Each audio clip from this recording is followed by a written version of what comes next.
What is the biggest hole on the New York Jets roster? I think everybody and their brother would agree it is offensive line. So we're going to talk a whole lot about what the Jets can do to fix the interior part of their offensive line. It's not just about the tackle. And we're going to do a little bit of 3 and out. I got some hockey and some basketball to talk about as well. But it is Wednesday night, and we are live.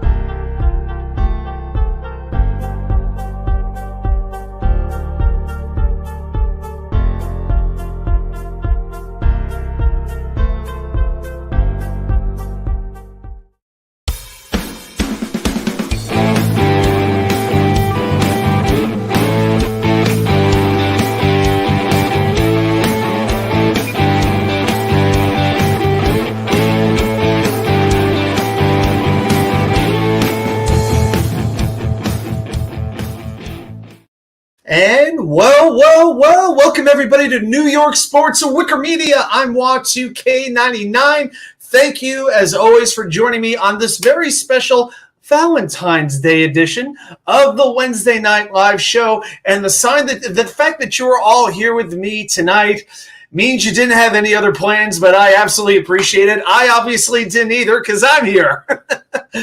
But I am thrilled to be here tonight because we got a lot to get into. You know, people have been asking me, we appreciate the position breakdowns. All of this is good stuff, but we got to get to the offensive line at some point. Your wish, my command most of the time. But tonight we will talk interior offensive line. What do the Jets have? What can they go out there and get in free agency and then in the draft? I'm going to give you so many offensive line names. You're going to be able to build about 4 or 5 teams out of it. We got so many guys that we're going to talk about tonight. Also, trivia coming up a little bit later. Maybe we'll do the wheel tonight. Maybe we'll do a mock draft. I mean, yeah, it depends what you all want to do. But I've never done a mock draft on the show before. But I think now that we're getting in a draft season, we're starting to learn a little bit about some of these prospects. Maybe it's something worth doing, but we'll cross that bridge when we come to it. Let's take a quick minute and say hello to a few of our friends here in the chat. The great Jets mess. First, as almost always, good to see you, my friend. I'm glad you're here.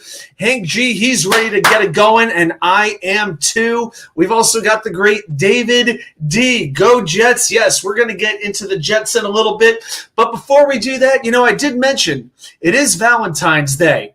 I did mention that. So I feel like rather than just have the usual blender bottle of water here, we are going to do something just a little bit extra special here tonight, being that it is Valentine's Day.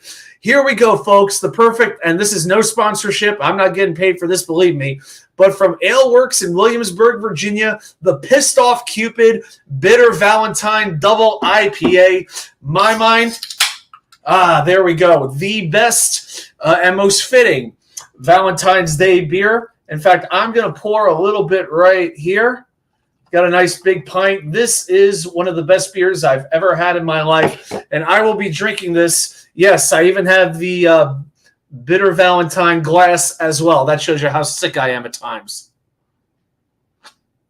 Cheers to you guys. All right, we've got the great Johnny Jimenez as well, my fellow Virginia Jets fan. I got to work my way down to the Portsmouth area and see him one of these days, no doubt about it. It's good to see you, my friend. All right, we're going to get into the Jets in a little bit, but first, let's talk about what's on my mind with a little bit of what we like to call 3 and out. So the first thing we're going to talk about is hockey. A whole lot going on. Now that football's over, we're really feeling some hockey right now. The New York Rangers on a 5-game winning streak. As a matter of fact, the Rangers got me feeling so good, I just got to say this.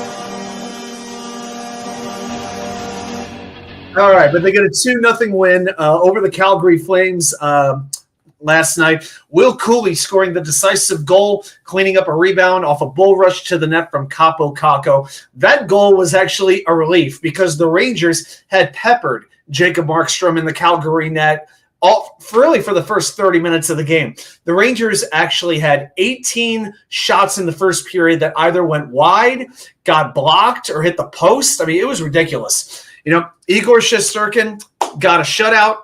He was the story of this game, coming back after being benched for a couple of days. Actually, for 3 games that he missed. He has now won 2 games in a row.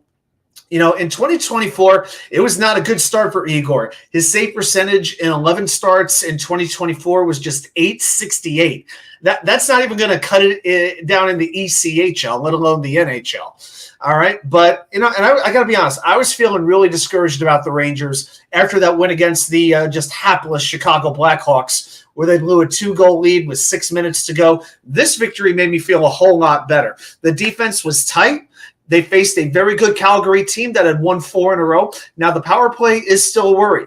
The Rangers were 0 for 3, although that one of those power plays only lasted 10 seconds. But they're 0 for 17 in their last 7 games. Peter Laviolette starting to juggle the lines a little bit on the power play. He's got to get that figured out pretty quickly. All right, so Thursday night they host Montreal. And then it's Stadium Series time at MetLife Stadium. It's Rangers and Islanders finally for the first time all season. These teams are playing 4 times this year, and they still haven't played each other yet. Unbelievable. Papa Yete, good to see you, my friend. Perfect timing is right, man. I'm glad that you made it. Johnny Jimenez, he wants to talk a little WrestleMania. Oh, okay. He wants a fatal 4-way. Oh, do you want Roman, Cody, Seth, and The Rock? Okay. I think the one thing with that, you don't want another babyface kind of dividing the crowd between Cody and either Seth or The Rock, because The Rock will have his fans, Seth will have his fans. It's got to be one-on-one to me in this particular case. You could do some sort of elimination match or something, but Cody, he's already declared he's going to face Roman Reigns. I don't know. I don't know if you even really need it. I don't even know if The Rock needs a match at WrestleMania. He could appear. He could have something to do with the match, but I don't know how confident I am that the Great One still has the ring endurance and all that kind of stuff. I don't know, but I'll tell you what I could see happening at WrestleMania, and I'll do a WrestleMania prediction show in a couple of weeks. But I'm thinking one thing you could do: have Roman be the second, have Roman have The Rock come out with him. And eventually Roman gets pissed off at The Rock for whatever reason, and then The Rock turns on Roman, and that enables Cody to win the title. Something like that could make some sense. I would like to see that. By the way, if you want the bloodline to rule supreme, WWE better sign Jacob Fatu. I think he's the Usos' cousin. He is probably the best in-ring worker out of any of them. Jacob Fatu would be a fantastic get for them. He is a free agent now in the world of wrestling. Okay, speaking of the Islanders, by the way, we talked about them very briefly. I had a transition plan there. But they lose again. Seattle beats them 2-1 in a shootout on Tuesday night. They continue to struggle in the third period and overtime. Check this out with the Islanders. They have 13 losses this year, either in overtime or in the shootout. That is just 5 away from tying the all-time single-season record of 18. That is crazy. I mean, if the Islanders just get half of those points, I mean, my goodness. I mean, they're fighting for like second place in the Metro Division. All right, so they have 13 of those losses. No other team has more than 10. They're off right now until Sunday when they play the Rangers, so they have 4 days off to get ready. Now, as far as the Devils go, I got to give the Devils a little bit of attention. They came into that last game against Seattle losing 4 of 5, the last one being a 1-0 loss to the Carolina Hurricanes. But we've been talking for a while with the Devils about the concerns with defense, with goaltending. They seem to be doing a little bit in those areas. Jack Hughes is back, who is one of the 5 best in the world. Dom C, hey, Johnny asked it. Blame Johnny Jimenez. By the way, fantastic job with Anton Staley and Jake Asman dropping that Knicks Heat question. That made me laugh. So, Dom, my man, very proud of you for calling out the Heat's fan and trolling him a little bit. I love it. All right, but the Devils beat Seattle 3-1, a very good victory. Now they're going to face Nashville tomorrow. Let's see what happens. And I want to spend just 1 minute here on the Knicks. I'm not going to panic here. I'm really, really not. There's a lot of Knicks fans who I don't know why we have this football mentality with other sports like baseball, hockey, basketball, where we think one loss is the end of the world. In football, it matters because you only have 17 games. Every game really does matter. In this, in the other sports, you're gonna go through hot streaks. You're gonna go through cold streaks. And the fact that the Knicks have half their roster injured right now, I'm not worried about the wins and losses. I'm worried about them getting healthy. Now, they're pretty much at the All-Star break now. They lost tonight to Orlando in a game when they had 6 regular players out of the lineup. So I'm not too worried about it. What this is taking one step back to take several steps forward. So I'm not going to panic about the Knicks. If you're a Knicks fan, please don't worry about them. They're still going to have an amazing playoff run. Just get home court in the first round, finish in that top 4, which they very well should be able to do, and let's go. And even if they finish 5th, not the end of the world. I just don't want to see the matchup against like a Miami or a team like that in the first round, or drop all the way to 7th and go into the play-in tournament. Yeah, that would not be good. All right, guys. So that is it for the 3 and outs. So let's get that out of here. And as you can see, we've got the blue background. So let's flip that over to green. And you guys know what to say. So say it with me. All right. It is time to talk a little bit of New York Jets football. And we're going to be talking interior offensive line. But before we do that, let's talk a little bit of news of the week. But before we do that, actually, let's have a little sip of the bitter Valentine. So good. Such a good beer, man. Fantastic. All right. I want to talk about really 2 particular topics that just have me a little bit miffed. Number 1 is Mecole Hardman. Now, in the moment when Mecole Hardman scores the Super Bowl winning touchdown, I'm like, oh my God. I was so aggravated, not at the Jets for letting him go because he stunk with the Jets. But in the moment, I'm like, we are going to be a punchline again. And I never thought that was going to happen. The only way it could have been more ridiculous is if Brock Purdy got hurt, Sam Darnold came in and won the MVP. Not that I would have put that past that happening, but you know what? Hardman, he played. Kadarius Toney didn't play again because he's an idiot. He did. He made a couple of catches. San Francisco didn't even pay attention to him, and he scored the Super Bowl game-winning touchdown. Congratulations. But the way that the Jets beat rubbed it in our face. Samini, Hughes, Costello, Rosenblatt, all of them, with Mecole and Hardman saying, this was great. It's been a great week for ex-Jets. Joe Flacco wins Comeback Player of the Year, which was an absolute farce, by the way. And now Hardman, scores that game-winning touchdown. Well, I don't know how good a week it was for the likes of Sam Darnold and guys like that, but that wouldn't fit Samini's narrative now, would it? But let's just talk about the grave mistake that the Jets made letting Mecole Hardman go. In the 3 previous playoff games that Kansas City had, he had 47 snaps, 2 catches on 4 targets for 5 yards. He was averaging under 2 yards a game. And this is with Patrick freaking Mahomes throwing the football, the best quarterback I've ever seen in my life. I think he's actually past Peyton Manning in my mind. I would go that far. But in the regular season, he missed 6 games due to an injury. He played 5 games with the Chiefs after the Jets let him go. And in those 5 games, he had 5 catches on 10 targets, 71 yards, no touchdowns. Oh, and he dropped 3 passes. Let us not forget that. He had a little case of the dropsies going on. Okay, from week 7, and if you want the big picture, the overall stat from week 7 to the conference championship game, that's a pretty big sample size. Hardman generated a 44.3 passer rating when targeted.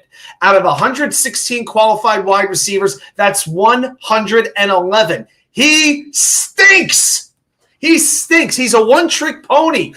Probably his upside is Robbie Anderson in his prime. That's what Mecole Hardman is. He can go deep. That's it.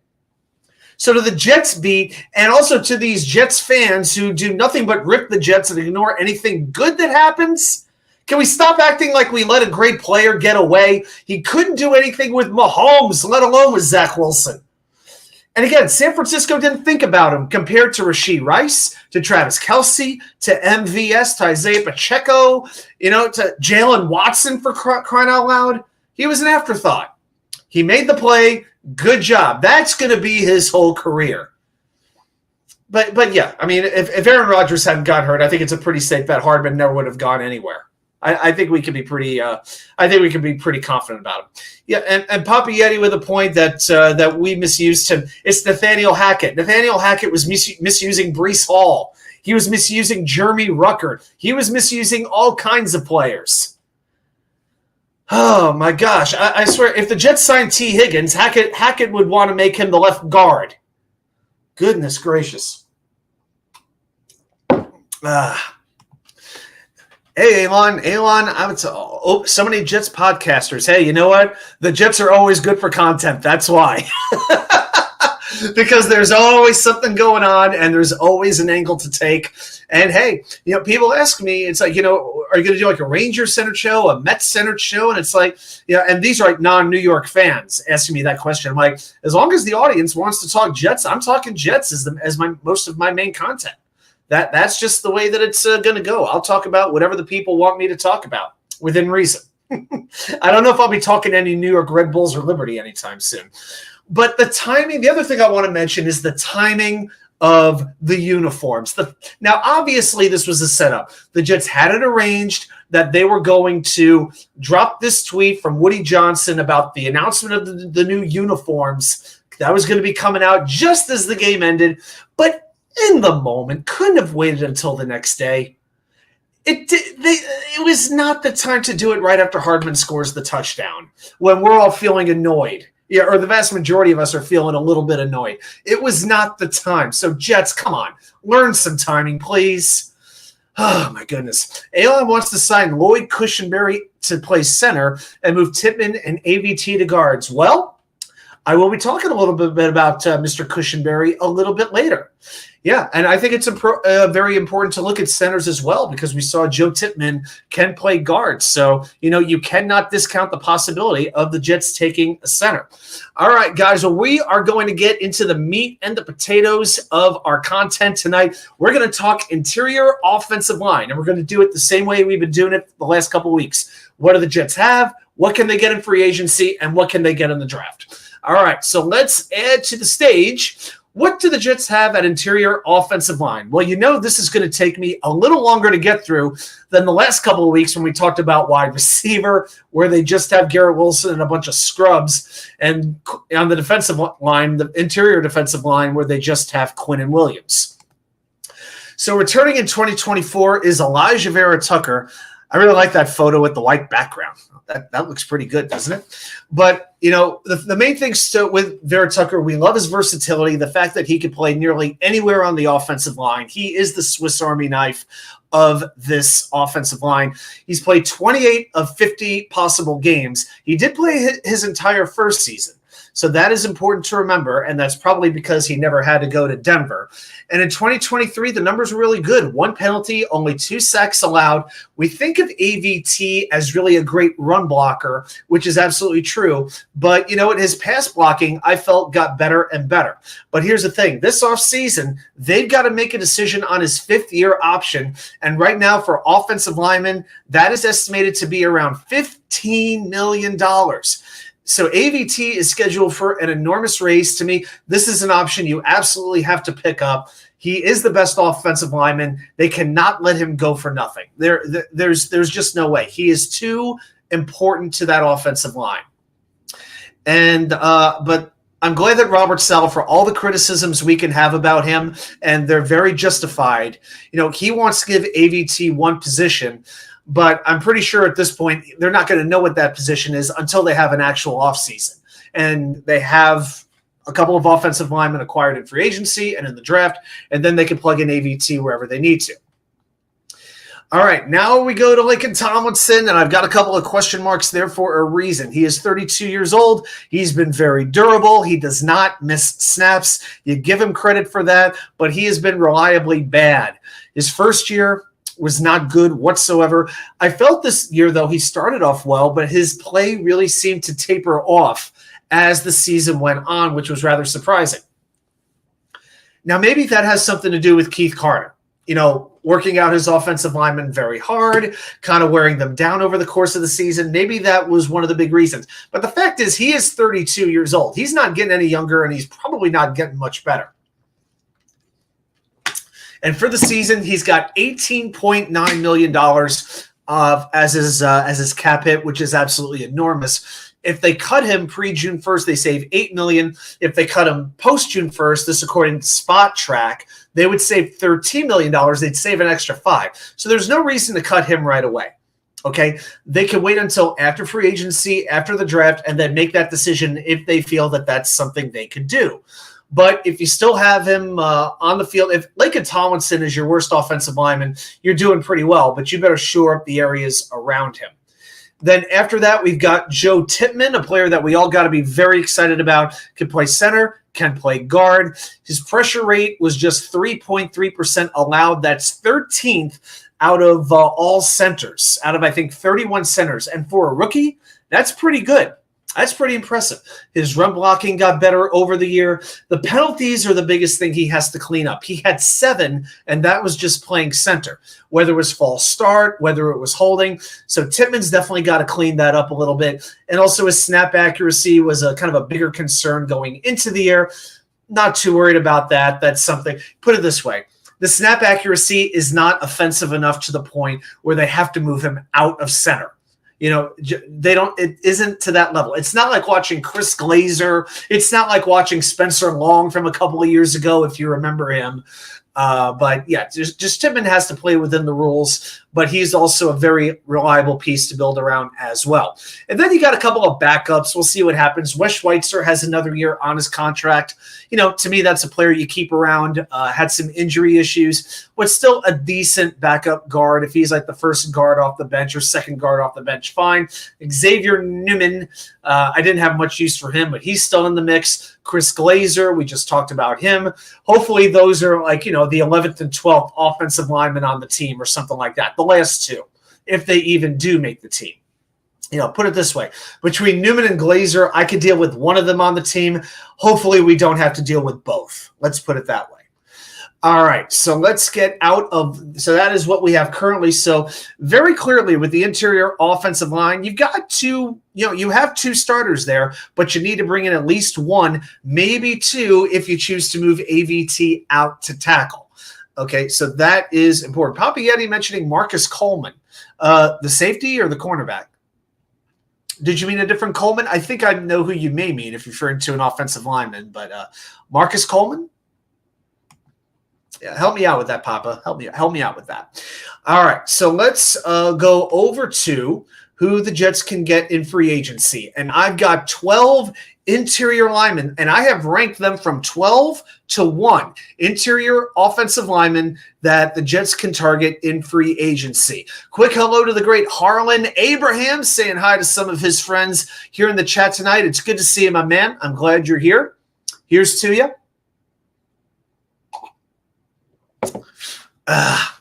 Papa Yeti, don't worry about trivia. I'm trying to like time the trivia right around 11 o'clock-ish, but depending how long the content goes, yeah, I try to make sure it's in the 11 o'clock hour is how I try to do it. I can't guarantee the minute, but I try to do that on the hour.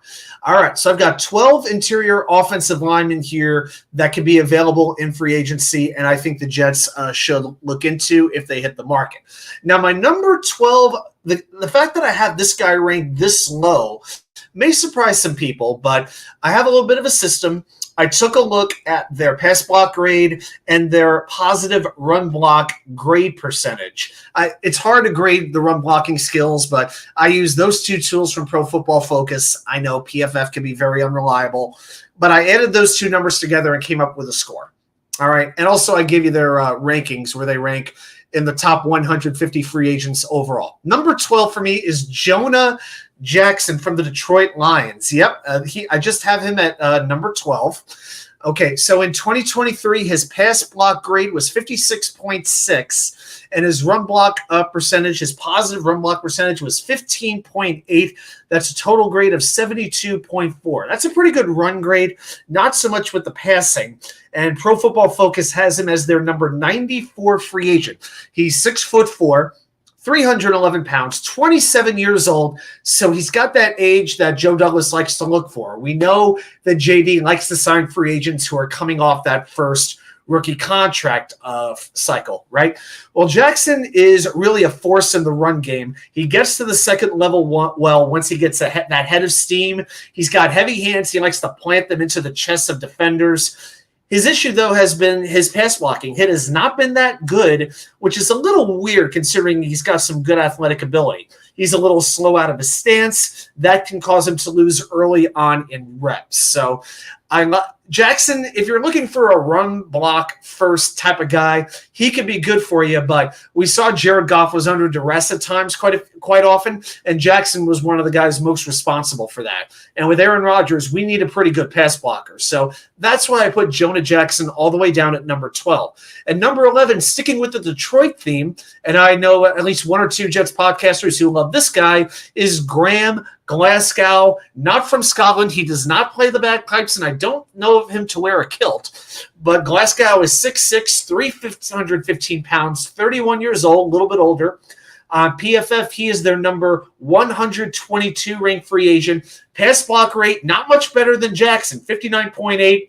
Positive run block, great percentage, 15.6. That gives him a score of 75.4. Now, with Glasgow, he was penalized 10 times in 2022. That's one of the worst numbers in the league. So, he's up there on Mekhi Becton levels.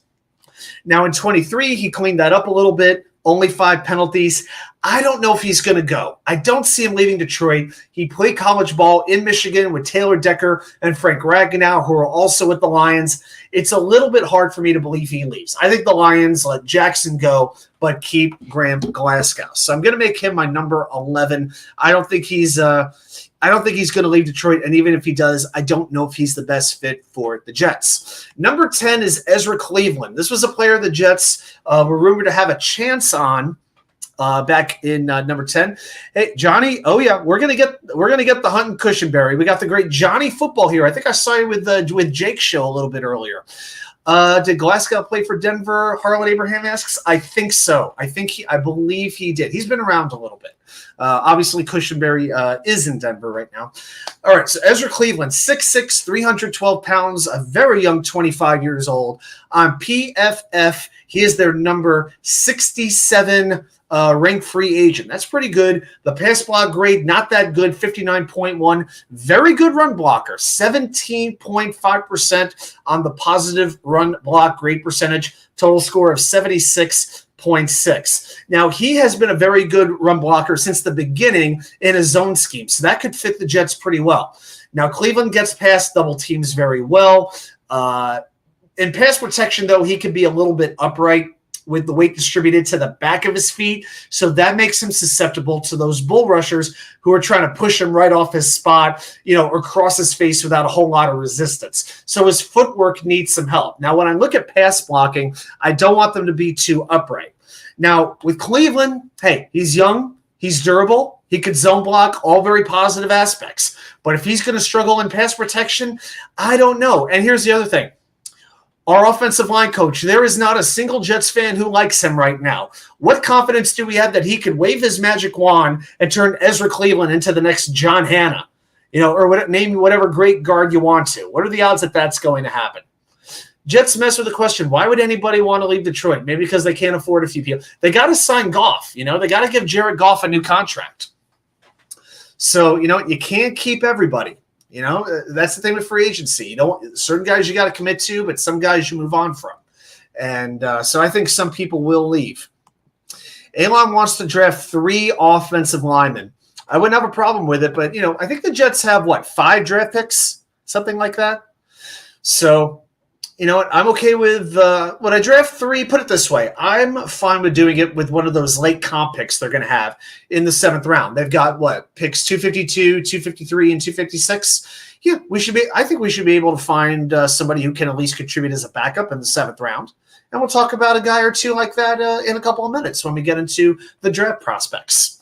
But you know what? You got to use those picks very, very carefully. Very, very, got to use the right ones at the right time, because ultimately you want the best players. I know our easy mindset is to draft for position, but at the end of the day, Hey, Sauce Gardner was, cornerback was not a position of need for the Jets when they drafted him, but he was the best player, and it turned out to be the right pick. I'm not saying draft a cornerback again, but I am saying, take what the board gives you and go with it. So that is my thought. Elon is considered the villain. I haven't made up my mind yet. So so you didn't die the hero, so you've lived long enough to see yourself become the villain? Is that what happened? All right. Let's go to number 9. It is Dalton Risner, offensive guard, played in Minnesota, played in Denver, 6'5", 312 pounds, 28 years old, the number 65 free agent on PFF. He's got a pretty good pass block win rate, 71.6. His run block grade, not as good, 9.0. That's a score of 80.6. Now, Risner does pretty well initiating contact. He has a good first punch going against the defense. So even on those bull rushes where Risner gets pushed back a little bit, he can keep his feet square. He stays in front of the rusher to prevent a hit on the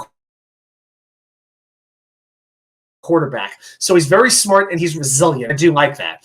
So that is one of the good things with Risner. If you're looking for like a pass blocker, who may not be able to help you too much in the run game, who won't cost much money, Risner might be a nice option. Still a pretty good deal. Number 8 is, I'm going to talk about a center here, and it's Andre James from the Raiders. I think that might not be the right picture, but that's okay. But it's Andre James from the Raiders, 6'4", 300 pounds, 26 years old, the number 44 free agent on PFF. Pass block grade, 67.3. Run block grade, 11.8. 79.1 total grade.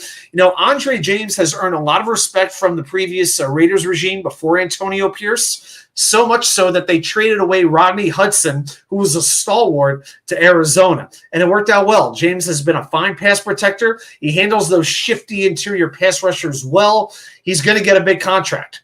Okay? And here's the thing with the Raiders. Think about the Raiders. They have 3 starting offensive linemen hitting the market.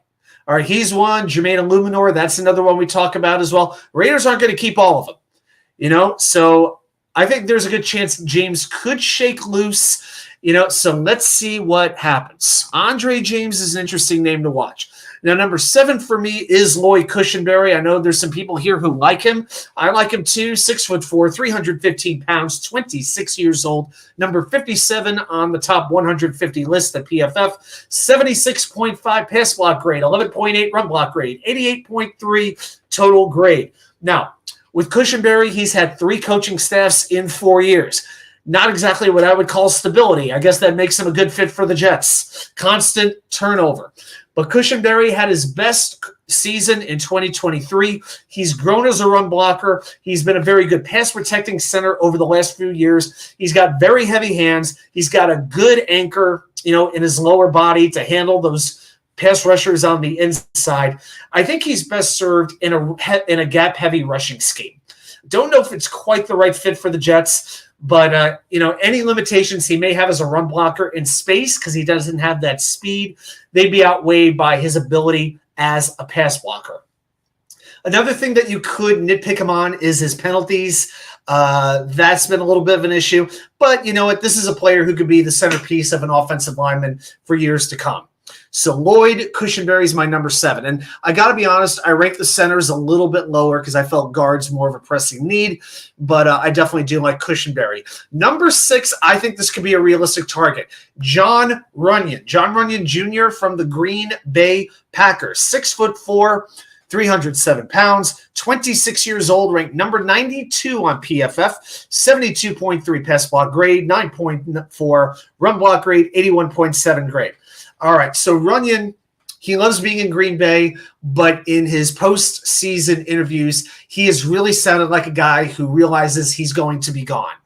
Okay, so he is a plus pass protector with a lot of starting experience at both guard positions. So he can play left guard, right guard, plays in the phone booth very well when he has another defender right in his face. But he can get his feet crossed up and end up on the ground a little more than you want, especially when he is asked to pull. Okay, now they were splitting time with him and Sean Ryan. But Ryan was drafted 2 rounds higher, so the Packers want to go with Ryan because they have more of an investment in him. There's a very good chance Runyan will indeed hit the market. All right, so John Runyon is my number 6, and I definitely would like him. Number 5, this is a guy, I got to be honest, I didn't know number 5 very well, so I started doing the research. Damian Lewis from the Seattle Seahawks. I like him a lot. 6'2", 327 pounds, 27 years old, number 84 on PFF's list. 70.1 pass block grade, 13.9 run block grade. Okay, so those are pretty good numbers. It's actually an 84 grade. That's the wrong number. My apologies. 84.0 grade. Very, very balanced player. Had a tough start in pass protection with his NFL career, but he's been getting better and better. He's very good against big defensive tackles. He's had to learn how to handle the quicker interior pass rushers. I like that. Now, he was a third-round pick, starter for LSU at right guard when they won the national championship. Looks like he's more of a left guard than a right guard, but he can go to either spot. Now, at 332, he is a mauler, but he can still move well enough in a Seahawks offense that was run-focused. They use zone, they use gap. That's going to expand his options in free agency. This is not a scheme-specific guard. Okay, so Damian Lewis. Let's see if he hits the market. That would be a good one. Now we're really getting into the cream of the crop, guys. Connor Williams, guard/center from the Miami Dolphins, who still have not won a playoff game, I think, in the last quarter century. 6'5", 312 pounds, 26 years old, number 37 on PFF's list. Pass block grade of 70.7. 18.4 run block grade. That's an 89.1 total score. Pretty good. So Williams started his career with the Dallas Cowboys at left guard, but he has blossomed with Miami at center. He's been a great run blocker for Mike McDaniel's zone blocking scheme. He gets to the second level of the defense very well, very good at blocking linebackers and safeties. He has really led the way. For Raheem Mostert, Devon A-Chain, he has a lot to do with their success. Now, he's not the strongest player one-on-one, but he's got a fast first step off the line of scrimmage. That allows him to seal off defenders on the backside of runs by getting in position. So he's got good speed here. Now, he did suffer. Here's the problem. He suffered a torn ACL in Week 14. That's going to hurt his free agent market as he is still recovering. Hopefully, for his sake, he will be ready to be ready for the beginning of next season. But I had to put him down at number 4 due to the ACL injury. All right, let's go to number 3. We've got Kevin Zeitler, the offensive guard from the Baltimore Ravens, 6'4", 340 pounds. 34 years old, number 32 on PFF's list. Got a pass block grade of 83.8, run block grade of 10.6. That's a 94.4 score, a very, very good one. The Ravens added him in 2021. He's played 1,000 snaps or more in each of his 3 seasons in the purple and black. Now, Zeitler is more of a pass blocker. But he's very, very smart. He took only 4 penalties in 2023. That's like a typical day for the Jets offensive line. And also, Zeitler has played for the Giants before, so he knows the New York area. This would not be a culture shock. It would not be unfamiliar to him. And I do know that 34 is old, but he does give you that veteran presence for maybe 2 years, and he's still playing. He has shown that he is pretty durable. The Ravens are interested in bringing him back. There have been contract talks going on already. No word on what kind of progress there is, but I'm keeping him down at number 3. Number 2, Kevin Dotson from the LA Rams, 6'4", 321 pounds, 27 years old, the number 23 ranked free agent overall on PFF. Pass block grade 73.6, run block grade percentage 15.0. That's an 88.6 total score. Now, with Kevin Dotson, he has allowed 2 sacks and 10 pressures in 340 pass block snaps. That puts him 13th out of 79 qualifying guards. Not too bad. And then he had that run grade block percentage has him ranked as, I believe, in the top 5 guards in football. Now, this is just his 4th year in the league. He's never allowed more than 16 pressures in a whole season. Okay, that makes him one of the better pass protecting guards, one of the more consistent guards as well. But what's really improved is his run blocking ability. Under Sean McVay, Mike LaFleur, our old friend, and their offensive line coach, Ryan Wendell, it's worked a lot better. The Rams play a similar style of offense to the Jets, a mix of both gap and zone. So there could be a nice little fit there for Kevin Dotson. That would be a very good player to hunt down.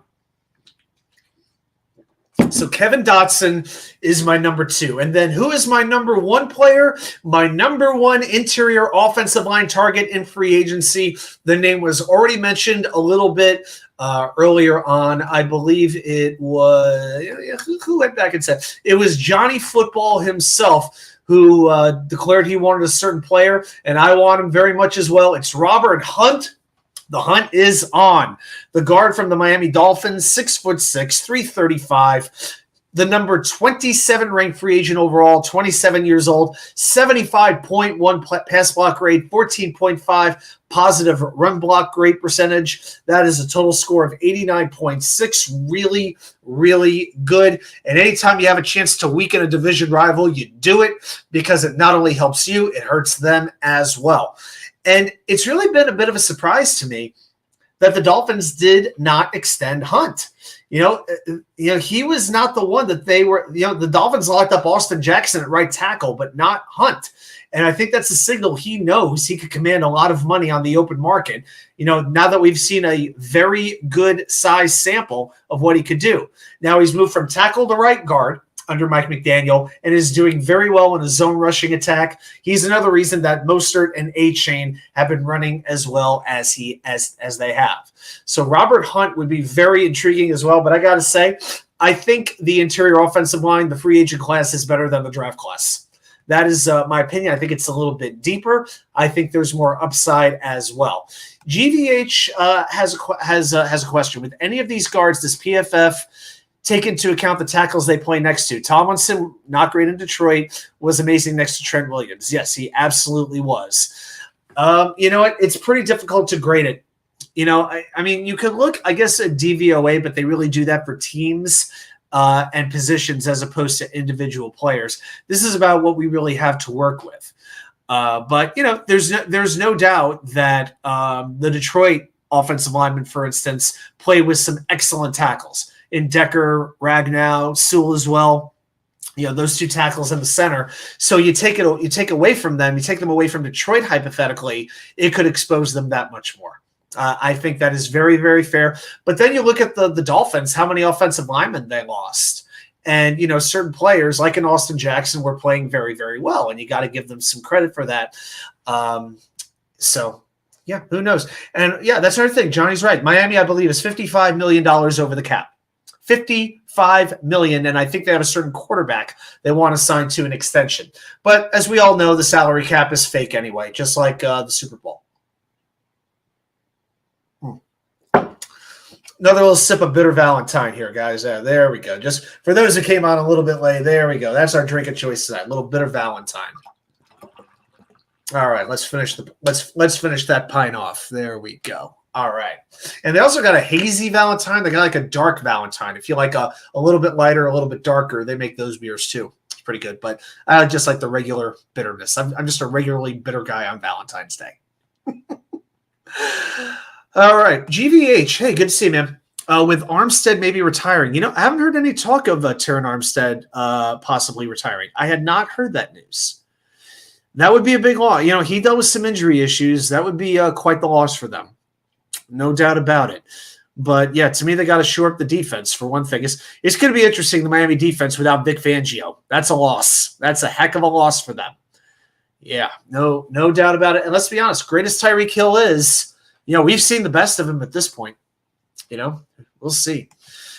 All right, Elon comes back and says, I draft 3 offensive linemen and sign 2 or 3 in free agency. I would only keep Tippmann, AVT, Warren, and Schweitzer. Let me think about that. I agree with keeping those 4. Outside of that, I mean, yeah, Max Mitchell could go. If he'll have to earn his job to stay on. Outside of that, what do we have? Billy Turner's a free agent. Well, let me ask you this, Alon. Would you bring back Connor McGovern as a free agent? How about that? 1 year. Jets paid him what, $4 million? That was a very good contract. He just got hurt. unfortunately. But I think Connor McGovern is worth considering. Now, there's the question now that Tippmann is, entrenched. What do they do with Tippmann? That's another thing to think about. Do you want to leave him at center or do you move him to guard? Now, I would not bring McGovern back to have him be the starting center, not him. If the Jets are going to bring in a center, it has to be an elite center, like one of the top 1 or 2 centers in the draft. Or, I got to be honest with you. I don't even know if I would move Tippmann over to guard for Cushenberry. Maybe I would. Maybe. If that's what helps, if that's what helps the best offensive line, I guess I would do it. But yeah, there aren't too many centers out there I would move Tippmann for. I think maybe 3 between free agency and the draft. And Connor McGovern's not somebody I would do it for. For McGovern, he would have to play guard. That's what I would want. So who knows? Who knows? There's a number of ways that we can go with this. There's a number of ways. Harlan, the one thing I will say with this, are you saying this just because of the snapping? Because I'm not too worried about that. He may be a better guard than center, but to me, it's like it's not enormous one way or another. I think you could put him in either spot, and it's still okay. I really do. All right. Elon pointing out it was $2 million. Even better. All right, guys. So we are going to talk a little bit of draft right now. It's already 11:15. Holy mackerel. All right. So I am going to pull this next slide up, and we're going to talk some draft. There we go. Yeah, we need a little draft music just to get us going, right? There we go. Now, I will say this with the offensive line. We'll talk tackles down the road. All right, that's going to be probably our final position we break down. I'm saving the main event until the actual main event. But I would say this, tackle is the strength of the offensive line draft class. It gets a little bit worse at guard, and I think maybe even a little worse at center. There's some high floor players. There's some decent depth. You could get a good backup. You could definitely get some good backups. I don't know how many all-pro players you're going to see on the interior offensive line. But I've got 20 linemen the Jets can go after. Guys who play guard, guys who play center, guys who can play both as well. All right? Elon, believe we're going to get to those guys. Here's the thing, though. We've got some late picks. We got to look for some guys we could get late in the draft. We got to hit on a guy in round – I know we don't have a 6th-round pick right now, but like a round 6 or round 7 guy. That's what we got to do. Best offensive line, Johnny Football. Best O-lineman in the draft after all. Draft JPJ, please. You're not going to draft him at number 10. The only way that's happening is if you trade down, and it would take pretty much a miracle for him to get to the top of the 3rd round. I think it's going to take a trade to be in a position to draft him. And put it this way, I don't know about drafting a center with the 1st pick. I don't know. As much as I would draft him with the 2nd pick I've got, but after we address wide receiver or offensive line. That's what I'm thinking. We got to shore up the tackle spot, guys. I know we need to address offensive line, but we can get away with the interior offensive line at least 2 of the spots. We cannot get away with what we have at tackle. All right. So let's talk about some players. I will mention this. There's 2 guards I'm not going to really break down because I don't think the Jets are ever going to draft them. I don't think they're in a position to draft a guard, and I don't think they have the upside of a JPJ. Graham Barton from Duke and Troy Fatanu. Those are probably my 2 of my favorite guards in the draft. I just think they're going to be gone by the middle of the 2nd round, and to me, it just doesn't make much sense to go there. Barton I might think could go in the 1st round, late in the 1st round. I could see that happening. So we're not going to talk about those 2 because I just don't think it's realistic. And we are now going to break down a couple of players that the Jets could get later in the draft. So we're going to start with the guards. All right, so we're going to start there. And we are going to first talk about Dylan, don't call me Vince McMahon, from NC State. Go Pack. All right, so 2023, he played 258 pass rush snaps, allowed 11 pressures, and 2 sacks. Now he's 6'2", 295 pounds. He's not that big, but he's very fast. He runs about a 5.1 40-yard dash. All right, Elon, one more shot at Joe Douglas like that, you're going in timeout. No, you're not, but no. I'm a Joe Douglas fan, and I will not hear of him getting fired right now. Absolutely not. Absolutely not. Not going to happen. Not going to happen, nor should it happen. in my opinion. Every GM has their strengths. Every GM has their weaknesses. Douglas has had his hits. He's had his misses, but absolutely not. He's built up, I think, the best roster the Jets have had in at least in maybe 15 years, top to bottom. It's just I feel the Aaron Rodgers injury, and I think poor coaching. I think is absolutely. Put it this way: Joe Douglas is better at his job than the coaches are at their job on the offensive side of the ball. So I don't want to hear about him getting fired. I have your opinion. I disagree. That's okay. But McMahon, he's got some good agility. He's got good technique to contribute early in his career. He's got these quick, active hands. He's going to latch onto defenders, and he's not going to let go. Plus, he's got long arms. One thing I noticed with a lot of these guys, they got short arms, and that could be a problem. But the long arms will allow him to survive as a pass protector when he's on the edge, plays with good balance. He knows how to use his hands, and he knows how to how to block on an angle when he's working his way upfield. Okay, so the issues I have with McMahon, too often he stops moving his feet. He gets a little bit too focused on using his hands. He gets off balance. Okay, and then he could get thrown off balance and thrown down into the ground. He has to work on his balance and on his footwork, and to me, that is fundamental. Without footwork, you have nothing as a lineman. Okay, so to me, you still have some coaching to do, and he doesn't have the size that you really want. I think this is a player who's going to go in the 7th round. So what I'm trying to do is come up with a player or two the Jets can draft with those 7th round picks. McMahon might be a project worth going with here. All right. Number 9 for me is going to be Layden Robinson from Texas A&M, 6'4", 320 pounds. I hope you all like the colored slides that we're putting up here, rather than just the white background all the time. So I hope that looks good for everybody. 6'4", 320 pounds. Went to the Senior Bowl. I'm pointing out every player who went to the Senior Bowl that Jeff Ulbrich got a good look at. 2023 played 691 total snaps, allowed 10 quarterback hurries and 1 sack. Now, this is a work in progress with some very high-end physical traits. He's like that raw piece of clay. All right. He's got a good, strong hand grip, very good at pulling because he has good speed and agility, so he can get out and set up some blocks for the run game. And he's got a mean streak in the run game. He blocks angry. I like that about him a lot. What he needs to work on is his technique in pass protection. He has to learn how to use leverage consistently, how to plant his feet, and how to do that. Also, he looks a little hesitant when he's facing stunts, when he's facing twists, and when it's not a bull rush coming from the defensive lineman, he looks a little bit unsure about what to do. But there's a lot to work with there. I think he will go somewhere around the 5th round, late 5th round, maybe the early 6th. But I think Layden Robinson is an interesting pickup.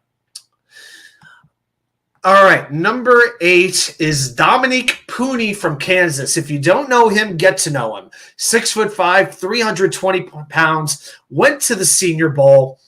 2023 played 341 pass rush snaps, allowed 8 pressures and no sacks. Now, here's the thing. He was playing left tackle for Kansas. This is a riser. He's versatile enough to play anywhere on the offensive line, but he's more suited to play the interior. He has very solid footwork, has a nice wide base that he uses. He's very athletic, good lateral movement, which you don't see a whole lot with these linemen. All right, I like this guy quite a bit. He does struggle blocking in space a little bit with having the blocking straight to make that work. Also needs to work on his angles for run blocking, on how to see the play developing and execute his block. But this is a versatile player whose draft stock is rising. I've seen a few mock drafts where he doesn't get drafted. I've seen him go in the 4th round in spots. I think 5th round is a good place for him, maybe the 4th round even. But Pooney is kind of he's been one of those risers that we've seen as of late. Let's see if he goes to the combine. Let's see what happens for him there. Another sip of bitter Valentine. All right, let's go on to number 7. Isaiah Adams from the University of Illinois, 6'4", 318 pounds. Team captain, Senior Bowl attender. Elon, I'm going to help you out here. Who's responsible for the pitiful offensive lineman? Whoever put down the turf at MetLife Stadium and the coaches. Come on. Look, how can we have predicted Cameron Clark would need spinal cord surgery? How could we have predicted Mekhi Becton would get hurt? How could we have predicted Elijah Vera Tucker would get hurt in Denver 2 straight years?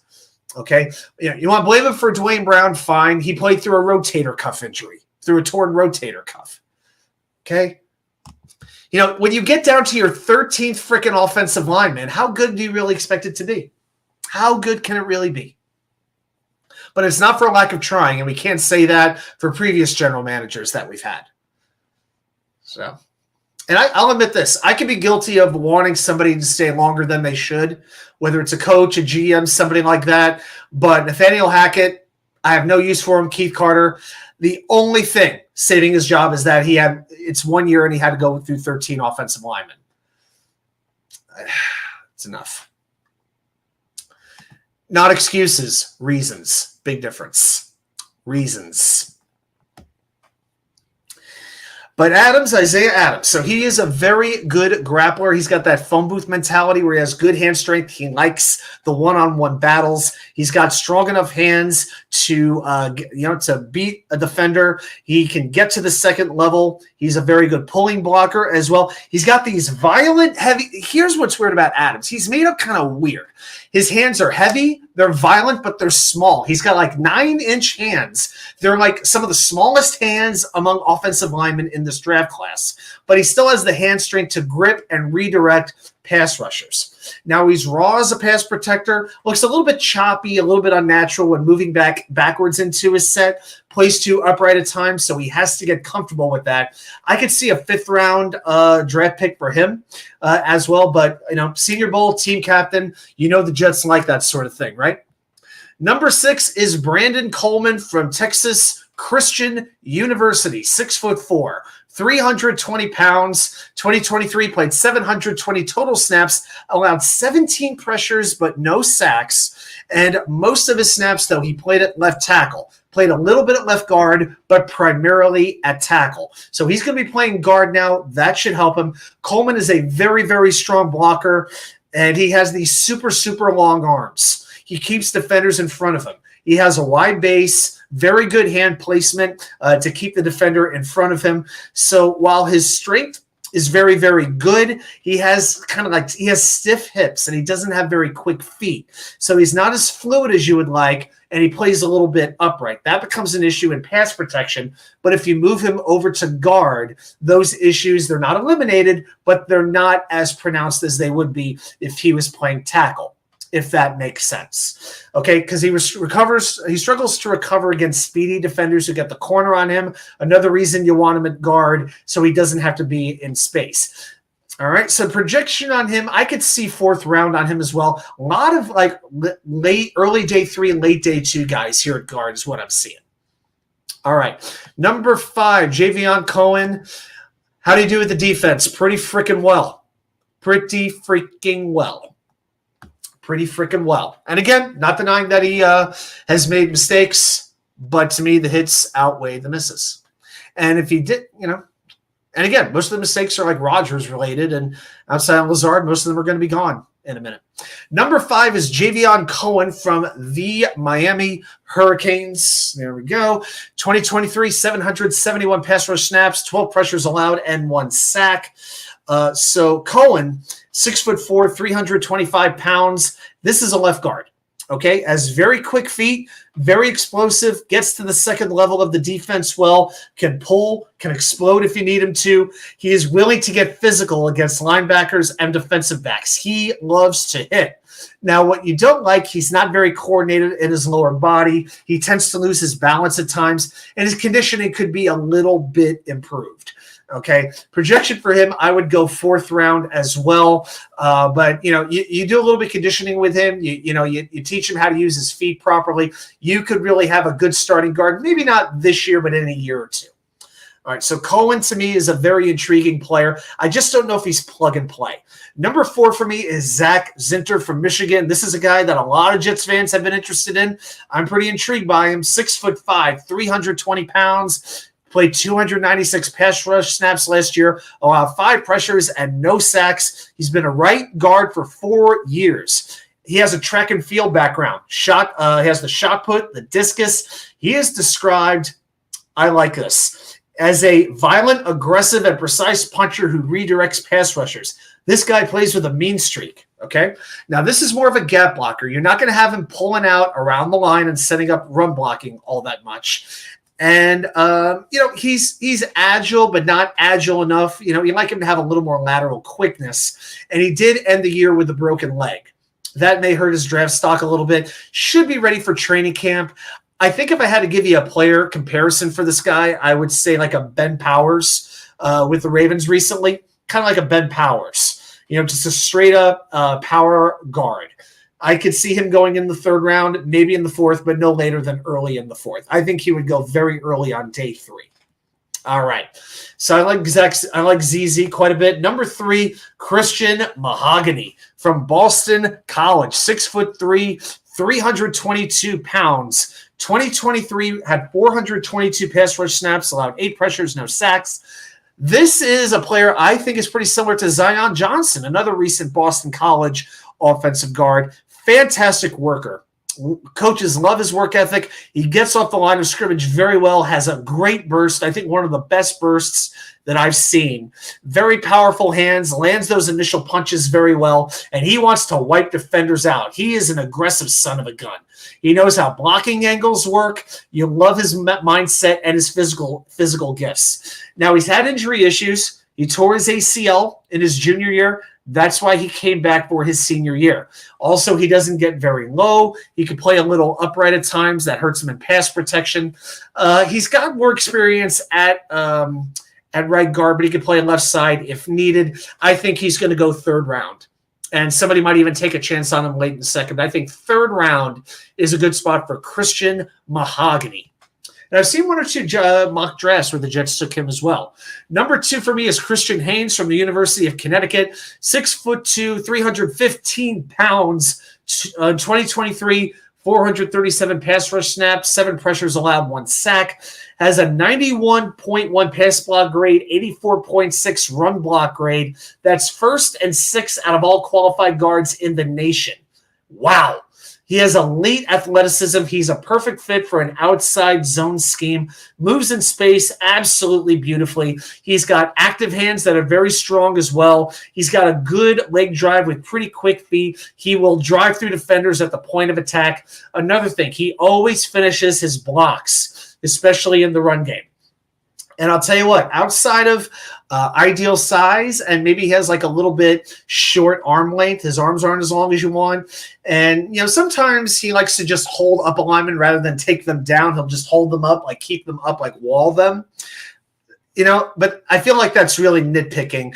There wasn't much else I didn't like with him, really. And I think he could even go to center in a pinch if you need him to. But I think Christian Haynes will go in the second round, early in the third at worst. Yeah, I happen to like him quite a bit. Number 1 for me is Cooper Beebe from Kansas State University. 6'4", 330 pounds. 2023 played 456 pass rush snaps, 9 pressures allowed, 1 sack. Went to the Senior Bowl, named Big Ten Offensive Lineman of the Year the last 2 seasons. That's pretty impressive. He is excellent in pass protection. He's got a strong balanced base. He's thick all the way through his body, and he places his hands very, very well right into the chest of the defender, and those are very, very powerful mitts as well. He's athletic enough where you can put him in the run game. You can pull with him. He will lay out the fences on the second level.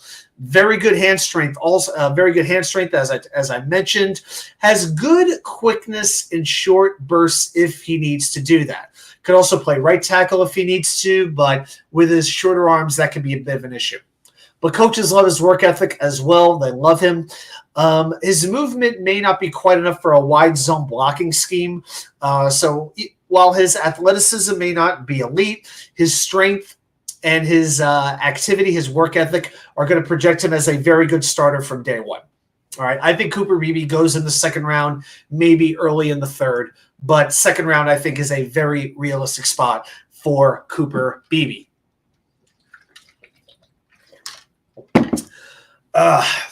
All right. Well, those are my thoughts on the guards.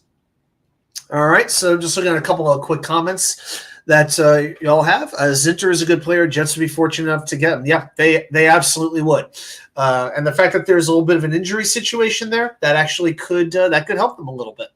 It very well may. But there's a few guards. There's like 5-6 guards that I would be very happy to see the Jets get if they decide to go that route in free agency. But I really think they just need to get they absolutely need one guard.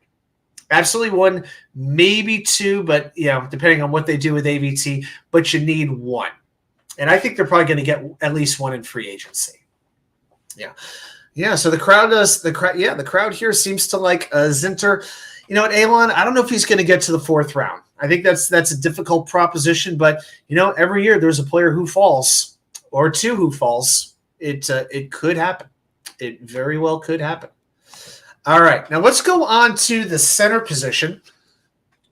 Now, if the Jets do indeed, you know what? Let's put the hat on. There we go. There we go. I feel like putting my helmet on. There we go.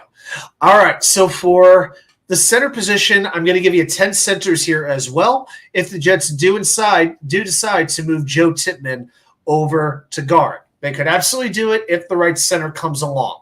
So let's just talk about a couple of players. And then, you know what? Even if you're not drafting a starter, you always want to have a little bit. The Jets really need an infusion of youth in the interior offensive line as far as the backups go.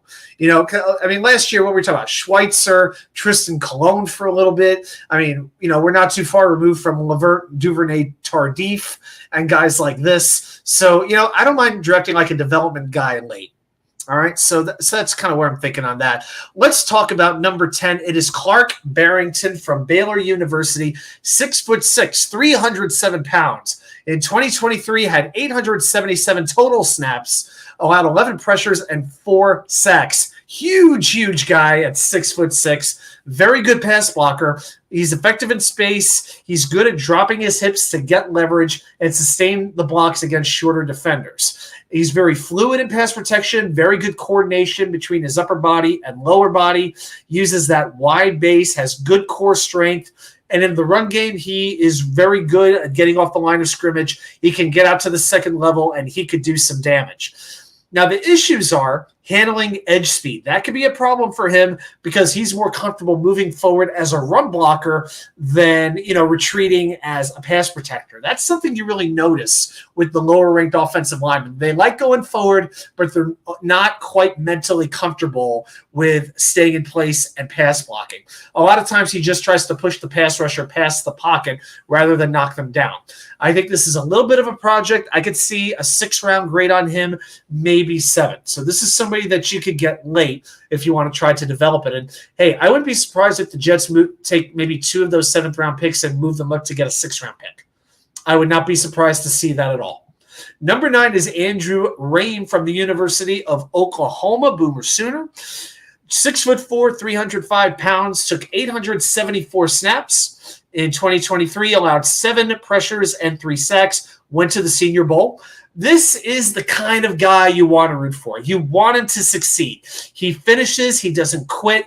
He's a very aggressive competitor, a very positive attitude, very admired as a leader from his teammates and from his coaches. So you definitely would like him as a guy, hopefully also as a lineman. But Rain is going to give you some good quickness and flexibility when moving to the second level. Has a very strong leg drive. He could create some movement at the line of scrimmage. He can put defenders on the ground. But against some of these defensive tackles, especially the really strong ones, he can get a little bit grabby, gets a little bit susceptible to a holding penalty. And also he can look a little bit hesitant when reacting to blitzes and stunts when it's not a straight bull rush. So he has to get over that hurdle mentally. I see this as a 6th-round project offensive lineman as well. All right, let's go on to number 8. It is Charles Turner from Louisiana State University, 6'3", 300 pounds. In 2023, took 763 snaps, 7 quarterback hurries, and 1 sack. And he went to the Senior Bowl as well. Just a quick thing here. Yep, so he did go to the Senior Bowl. And he has the thing with him that's very, very unique. His wingspan is enormous. It's about an 83-inch wingspan. That's in the 99th percentile of all offensive linemen. So he is big, huge arms, huge hands, very good man blocker. All right. He can handle the bull rush very, very well, shows good patience in pass protection, and can explode off the line of scrimmage in the run game. So can play the pass and the run pretty well. Now, what you don't like as much, he doesn't have like the raw power to knock somebody back. He has enough strength to hold them, but not so much to push them back. And in pass protection, he might have some issues with the top, with the quickest pass rushers. Okay, so that's something to watch out for. I see sort of a 6th, maybe late 5th round grade on Charles Turner. Number 7, I think there's somebody in the chat who might find this one a little bit extra interesting. It is Bo Limmer from the University of Arkansas, 6'4", 310 pounds, took 809 snaps, allowed 8 pressures, 4 sacks. Now, when I watched him on film, I was actually surprised. He looked like he was 6'1" or 6'2" to me. Maybe it's the fact that he was bending over, that he was getting very, very low. But he was playing like smaller than 6'4" to me. But he's got good natural athleticism, very good knee bend, that Will McDonald type of knee bend. So he can mirror college defensive ends very well. So you got to like that. Very good run blocker. He's got a very nasty attitude. He's got that killer instinct that scouts just love. And I'm sure Keith Carter would love as well. All right. What you don't like is pass protection. It seems like he needs a second, just a split second to get ready. And in that second, that moment of hesitancy, he can give up a little bit of ground before he sets his feet and really anchors himself. All right. So he has to get off to a better start on pass rushing reps. Also can get a little bit of discipline with taking penalties. I don't think he has the highest ceiling, but he has a pretty decent floor. I think this could be a 5th or 6th round pick. Bo Limmer from Arkansas. On to number 6. It is Drake Nugent from the University of Michigan. 6'1", 300 pounds. In 2023, took 729 snaps, 7 quarterback hurries, no sacks. He's got some speed on him. All right. The 40-yard dash ran it in 4.52. That's pretty impressive for an interior offensive lineman. Got a high football IQ, good at knowing blocking angles, very, very disciplined lineman, doesn't get out of control, can block on the run very well. Right now, he is a better run blocker than he is a pass blocker. Okay, and also his overall length with arm length, things like that, that's not where you would want it. And he needs to learn to move his feet a little bit better. Nugent relies a little too much on that initial punch, that initial shot. He's got to learn to move his feet a little bit better. This, to me, is sort of a boomer bust sort of pick, but I think he goes in the 5th round. So Drake Nugent. Now on to the top 5. Let's pick it up a little bit. Number 5 to me, this one is maybe the biggest boomer bust prospect that we're going to talk about tonight. It is Kingsley Aguakan from Florida. I'm curious if you guys have thoughts on Kingsley. If you know about him, I'm curious to see if you're into him or if you're not into him. But in 2023, took 246 snaps, allowed just 2 quarterback hurries, 1 sack, went to the Senior Bowl. He loves to finish his blocks in the run game. He does it very, very well. He plays through the whistle. He's another one of those maulers. Has a good base in the run game. You like him. You have to like that a lot about him. He can play guard. He can play center. Versatility always helps. Now he has to improve his pass protection, his footwork in pass protection, and he's taken 26 penalties in just 2 years. That is a bit of a concern.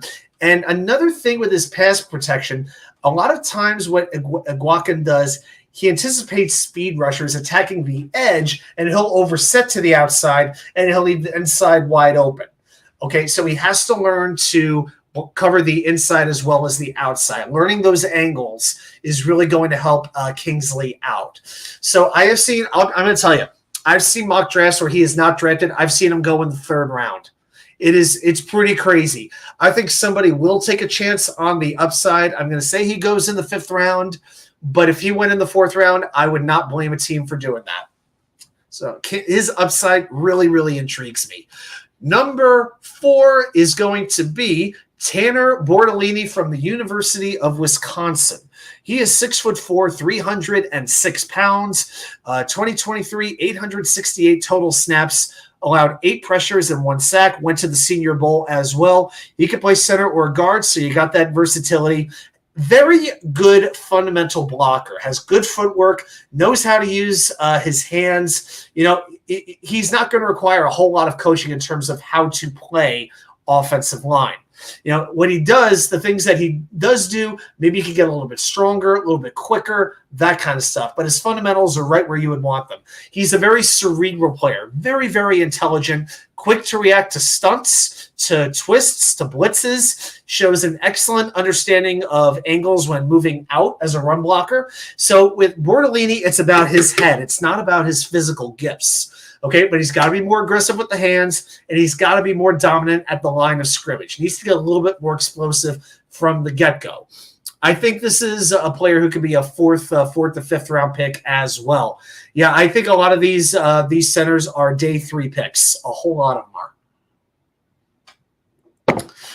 All right, so I do like the guards more than the centers. Number 3, and the top 3, they pretty much stand out well above the rest. Cedric Van Pran from Georgia.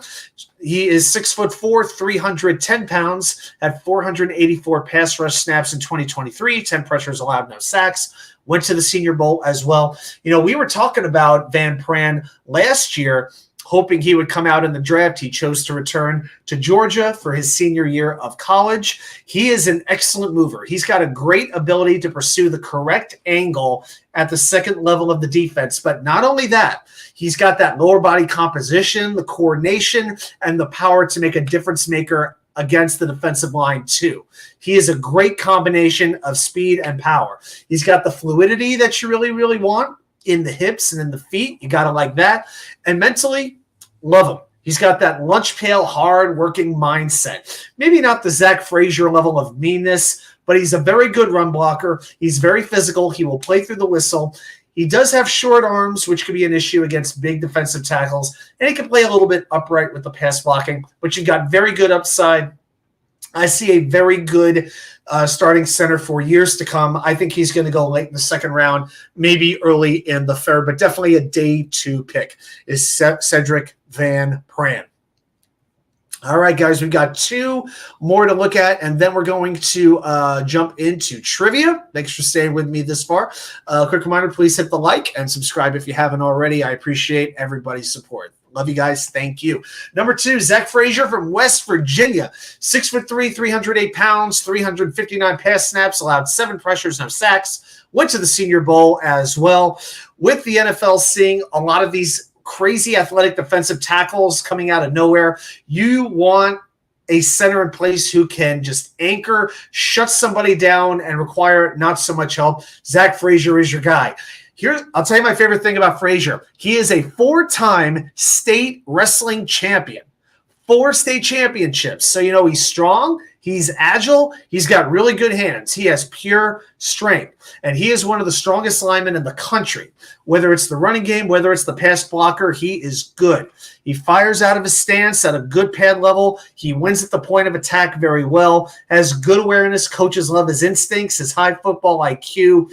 What you want him to do is get a little bit better technique and pass protection, use better leverage, keep using his feet. And he's better in tight quarters than he is in space, since he's not overly quick. He's very good in a one-on-one situation. And also, he suffered a broken leg in December. He had surgery. I don't know if he's an elite starter. I don't know if he's all pro, but I could see him as like a 10-year, long-term, dependable starter. I could see a early third round for Zach Frazier.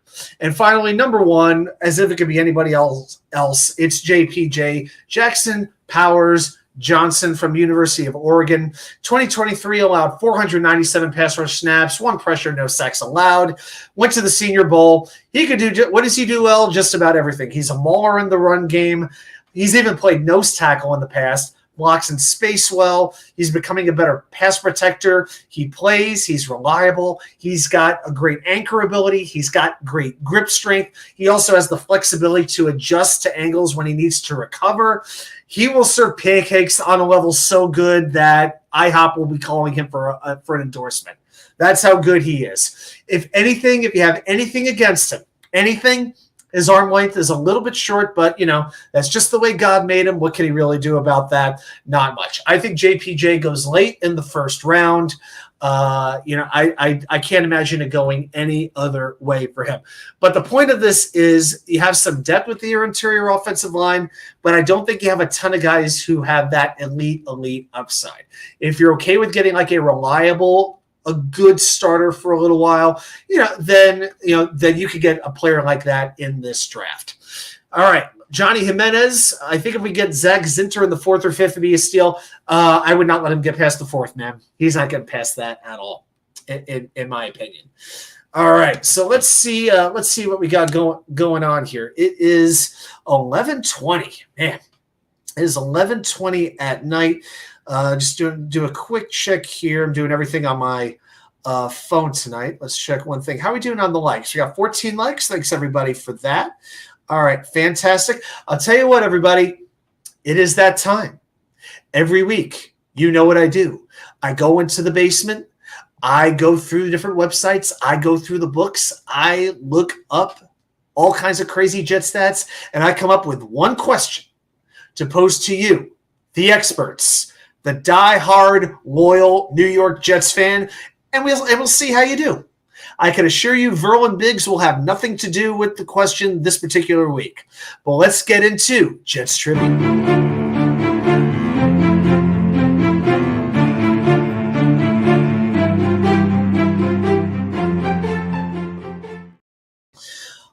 All right, everybody. So we are going to do our trivia right now. Hank G's always excited. I appreciate it, man. Before we do that, one more quick swig of beer.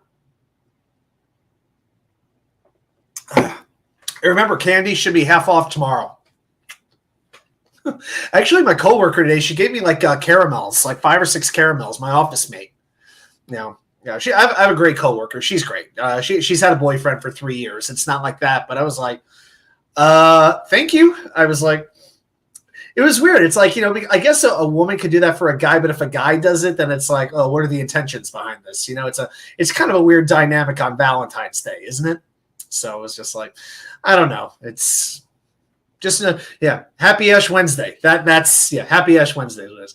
Yeah, she gave me caramels because I can't do chocolate. So she did do that. Oh, and somebody from work brought in Dunkin' Donuts today. Now, I like donuts. I don't eat them much, but here's my thing. I'll eat a couple donuts a year, but I'm not using one on Dunkin'. No. Give me like a good. If I'm gonna have a donut, it's going to be a good donut. Okay, it's going to be a good one. Side chick Valentine's Day. Oh yeah, that works. Yeah, or if you're a Patrice O'Neal fan, the late great comedian, remember the Tuesday before Thanksgiving is Harassment Day. If you need something to laugh at, look up Patrice O'Neal Happy Harassment Day. You will enjoy it.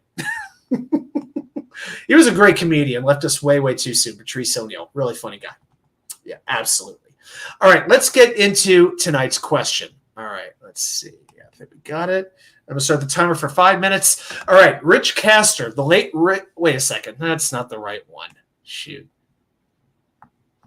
Crap. I think I got it. Oh, I think we got it. There we go. That's the question. I knew I updated the slide. I just didn't import the right one. Okay. The Jets have drafted 6 players from Louisville, as Tom Jackson used to see on NFL Primetime. Who was the first? I'm only asking for one name. Who was the first player from Louisville that the New York Jets ever drafted? All right, let's see what y'all have for answers tonight. Yeah, we'll get the I'll get the music going. I just got to remember to put in the copyright so I don't get flagged again for that. There.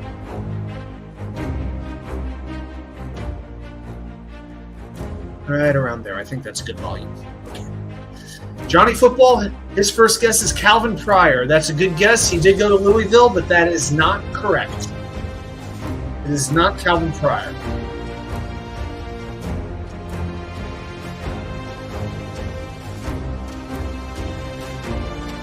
Elon goes with Browning Nagel, number 8. Is it Browning Nagel? It sure is. Alon to the rescue. Great job, buddy. As a matter of fact, you win tonight.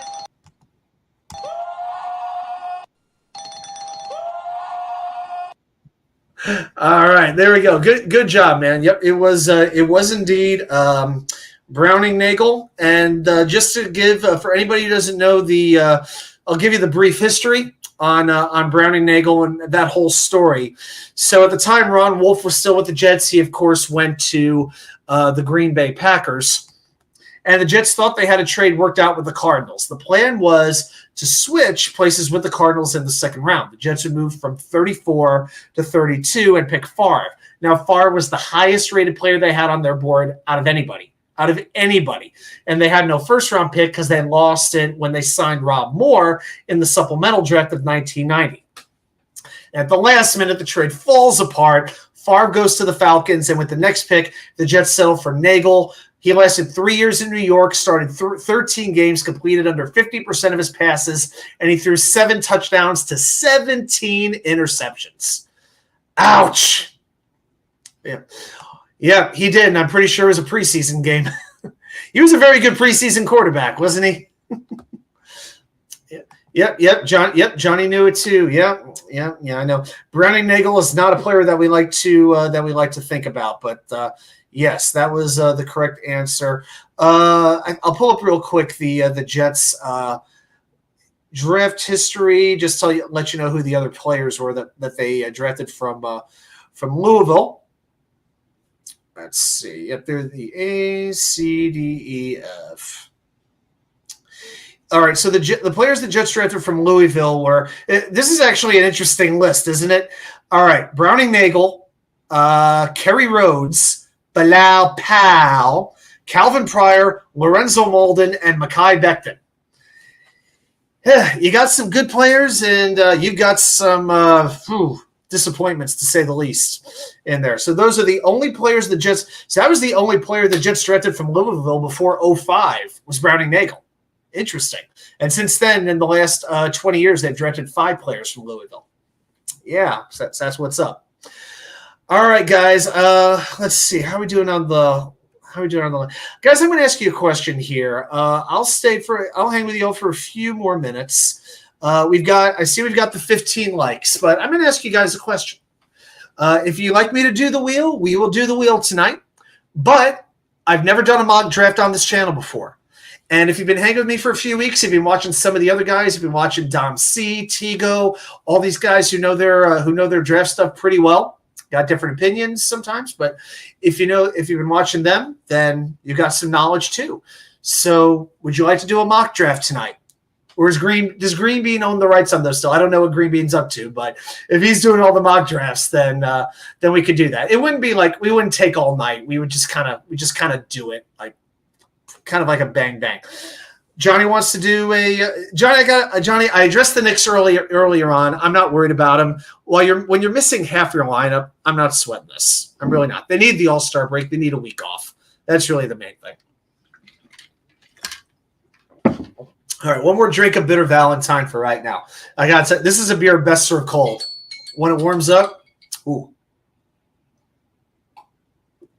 When it warms up, it tastes very British. Give me a little bit of hiccups. Okay, so let's see what we can do. All right, I will watch the notes. All right, we're going to try a mock draft. Let's see how this goes. All right, so I'm going to share my screen,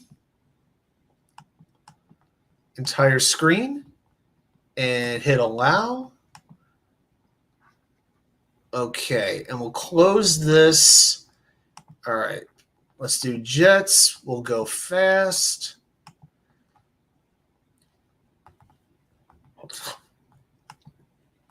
I'm not sure if I can full screen it, but yeah, I don't think I can. All right. I think we will go with that. I think this looks pretty good. Okay. Never done this. This is exciting. Okay, let's draft. And you know what? I will keep track of the mock drafts that we do. We'll do one maybe every week, maybe every other week. We'll do them more as it goes on, and we'll kind of see how these things evolve over the course of the next 2 months or so between now and the draft. All right, here we go. All right, so I've got the Jets, 7 rounds, and and we'll do it on fast speed. Here we go. Chances are Joe Alt will go in like the top 3 picks. All right. So let's see who went first. So it was, and sometimes this thing can get a little bit crazy, but number 2, let's see here. All right, so May went, Turner went. So both Alt and Fashanu have been drafted. It looks like we've had the quarterbacks go. Yep, Caleb Williams and then Marvin Harrison. They went 1 and 2. Then Drake May, Dallas Turner, Joe Alt, Rome Odunze, Terrion Arnold, Jaden Daniels, and Olaf Fashanu went number 9. Interesting that the Bears would go in that direction. All right. Well, we've got a couple of trade options here. We could go with Brock Bowers. We could go with Malik Neighbors. We've got 3 trade offers. All right. Let's go through each one of these. We'll go through each one. You let me know what team you want me to go with, or if you want me to try to counter one of the trades, let me know the team and then just say counter, like Raiders counter or Vegas Oakland counter. Okay. All right, so the Raiders, they want us to move back 3 spots from 10 to 13, and they will give us that second-round pick if we give them our third-round pick. That's kind of interesting. That is kind of interesting. I don't hate that. I don't hate that. Yeah, I'm willing to trade down, but I'm not trading like back to the end of the first round. And one thing we know in this mock draft with Talise Fuaga, he's going to last until like the 20s. All right. This one, wow, Minnesota wants us to just move down 1 spot. They'll give us the 42, and we'll give away the 72. Wow, okay, so 10 and 11, 42, 72, and this one was, I'm going to go back, 10, 13, 44, 72. So 13. So we want 13 and 44 or 11 and 42. Well, shoot, we would definitely want the Minnesota trade. It's actually better. Yeah, there's nothing, unless the Raiders will give us another draft pick. But the Minnesota trade is better. Wow. And let's see what the other offers. Wow, this will be something like San Francisco or Baltimore with like 3 bonus picks. That's what we're going to see here. Watch. Let's see. Yes.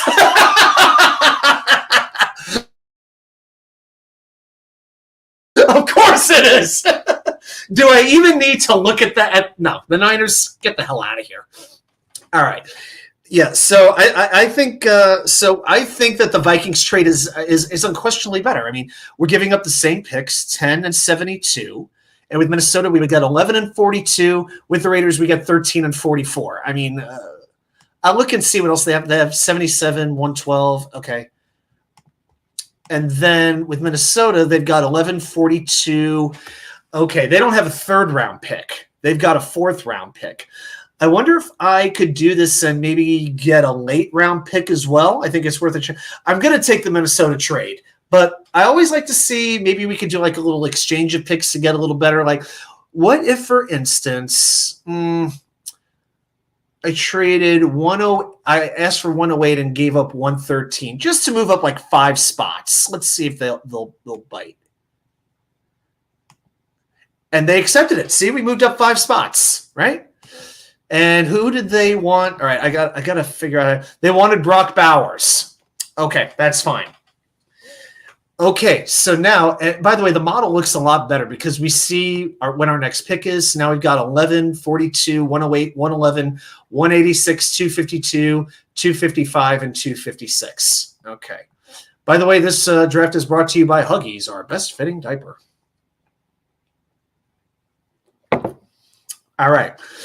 So let's see what we have as far as trade offers go. We have 2 offers. We've got Houston, who wants us to move down 12 spots. They want to give us 23, 59, 244, and a 2nd round next year. We know this is one time we don't give a rip about next year. Joe Douglas does not care about next year. If it's a situation where we're moving back to next year, I don't think we have any interest. So I don't think we're going to be taking this trade. Let's look at the next one. It's always interesting when the Jets and Seattle are working out a trade, isn't it? But the Seahawks want us to move down 5 spots. They'll give us 16 and 76. So that's kind of early in the 3rd round. That's not bad. They'll give us a 1st round pick. That could be a pretty valuable pick, but we're giving up a 3rd round pick in 2025. I don't hate that. Yeah, put it this way: in this model, we could get Fuaga at 16, but in real life, I don't know if that's going to happen. Okay, so while I don't think this particular trade is terrible. At this point, I think in this case we've got to go with the offensive tackle. I think we got to take Talise Fuaga. Does everybody? Yeah, I'm just going to look for a moment, and Alon wants to. I think Johnny wants to. Hey guys, if you have, hey, let your voice be heard, guys. You will have your voice heard here.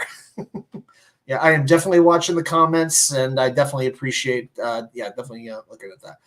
The Seattle trade is too good to be true, Hank G says. Fuaga. Do you want me to, Hank? Do you want me to draft Fuaga or make the Seattle trade here? I think the majority is going to go with Fuaga here, right? All right. Plus, we got our second round pick. I think, let's not play with fire anymore. I think we should go ahead and take Fuaga. All right, so we will take him at number 11. There we go. And now we are going down to the middle of the second round. All right, before we look at the trade offers, let's see. Oh, Cooper Beebe just went, to the Commanders. Johnny Newton went. Yep, Graham Barton. We talked about him earlier. I felt that he was not going to be attainable for the Jets, and he went with the last pick. All right. So there's some pretty good players that went. And then after this, we're not picking till 108. So that's 66 picks to wait. That's a long way here. All right. Let's see here. I've got everybody selected. Okay. All is picked. I got the big board. Let's look at the trade offers. There's two offers. Our old friends in Green Bay. Man, I wonder if the Jets and Packers have ever made a trade before.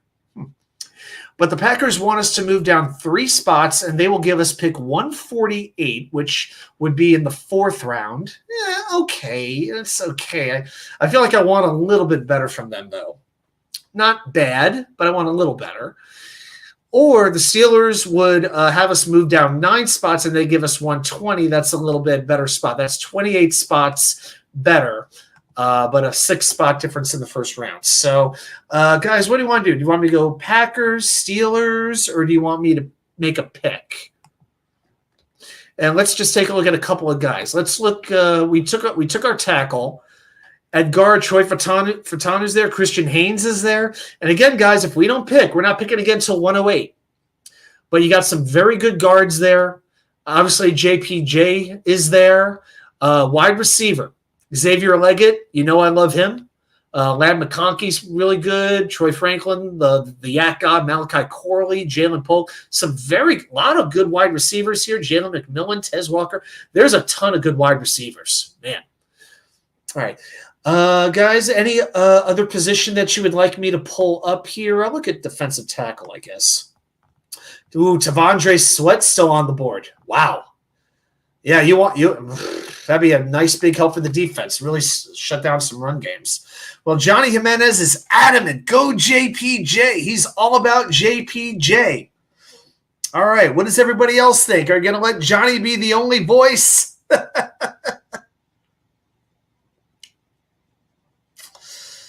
All right. And so after this, let's see, we've got 42, then we got 108, 111, 186, 253, and I think we have 256. Just can't see it. Hank G. All right, Hank G is interested in Xavier Leggett. I am very interested in him as well. Yeah, I would have no problem with that. I'm definitely a Leggett fan. You can get a lot of good. I will say this, though. You can get a lot of good wide receivers in this draft. There's no other center like JPJ. And you know what? Joe Tippmann, I don't know if he's going to love moving to guard, but he's just going to have to accept that. But if that's my offensive line, think about this. We've already drafted Fuaga, right? If we draft JPJ, you plug him in at center, you put AVT at left guard, you put Tippmann at right guard. After June 1st, you could cut Tomlinson and save $13 million. And it's, in free agency, if you sign a right tackle, that's your offensive line. That's your line right there. I think the crowd. Jets mess. Don't look at defense the whole draft. I can't go that far. You still got to build a pipeline here. You still got to I still want to get somebody if it's the right pick. But I still believe the Jets need a couple of defensive tackles. I still do. I know they'll get 1 or 2 in free agency, but I would like to get a young defensive tackle to develop at some point. but we don't have to. All right, Jackson Powers Johnson is going to be the choice. I know it's not realistic, but hey, we just work with what's given to us. So let's take him at 42, and then we will see the mock again in 66 picks. So here comes JPJ, and we've got an offensive line, ladies and gentlemen. That's what we've got. All right, let's pull the big board back up. We always got to have the big board ready to go at a moment's notice. All right, Zach Zinter just went. So did Roman Wilson. But, yeah, I think we've done pretty well with the offensive line. Let's see who else has gone recently. Mekhi Wingo. Malik Washington. Wow, Washington went in the 3rd round. Yeah, that's a player the Jets are very interested in. I'm rather surprised. Christian Mahogany went at 91. We've talked about him. Yes, some good wide receivers went. Johnny Wilson, Will Shipley, good running back from Clemson. We'll talk about him in the future. Jalen McMillan went. Max Melton. I know Jeremy likes Max Melton a lot from Rutgers. Another thing we might want to think about, Cedric Van Pram went to the Patriots. Another thing we might want to think about is a developmental quarterback. Now, here's the thing, guys. We have 108 and we have 111. So whatever we don't take now, we're only waiting 2 spots. And there's no trade offers here. So we're picking at 108. After that, we've got the Falcons and the Bears. Now, the Falcons have gone quarterback, edge, safety.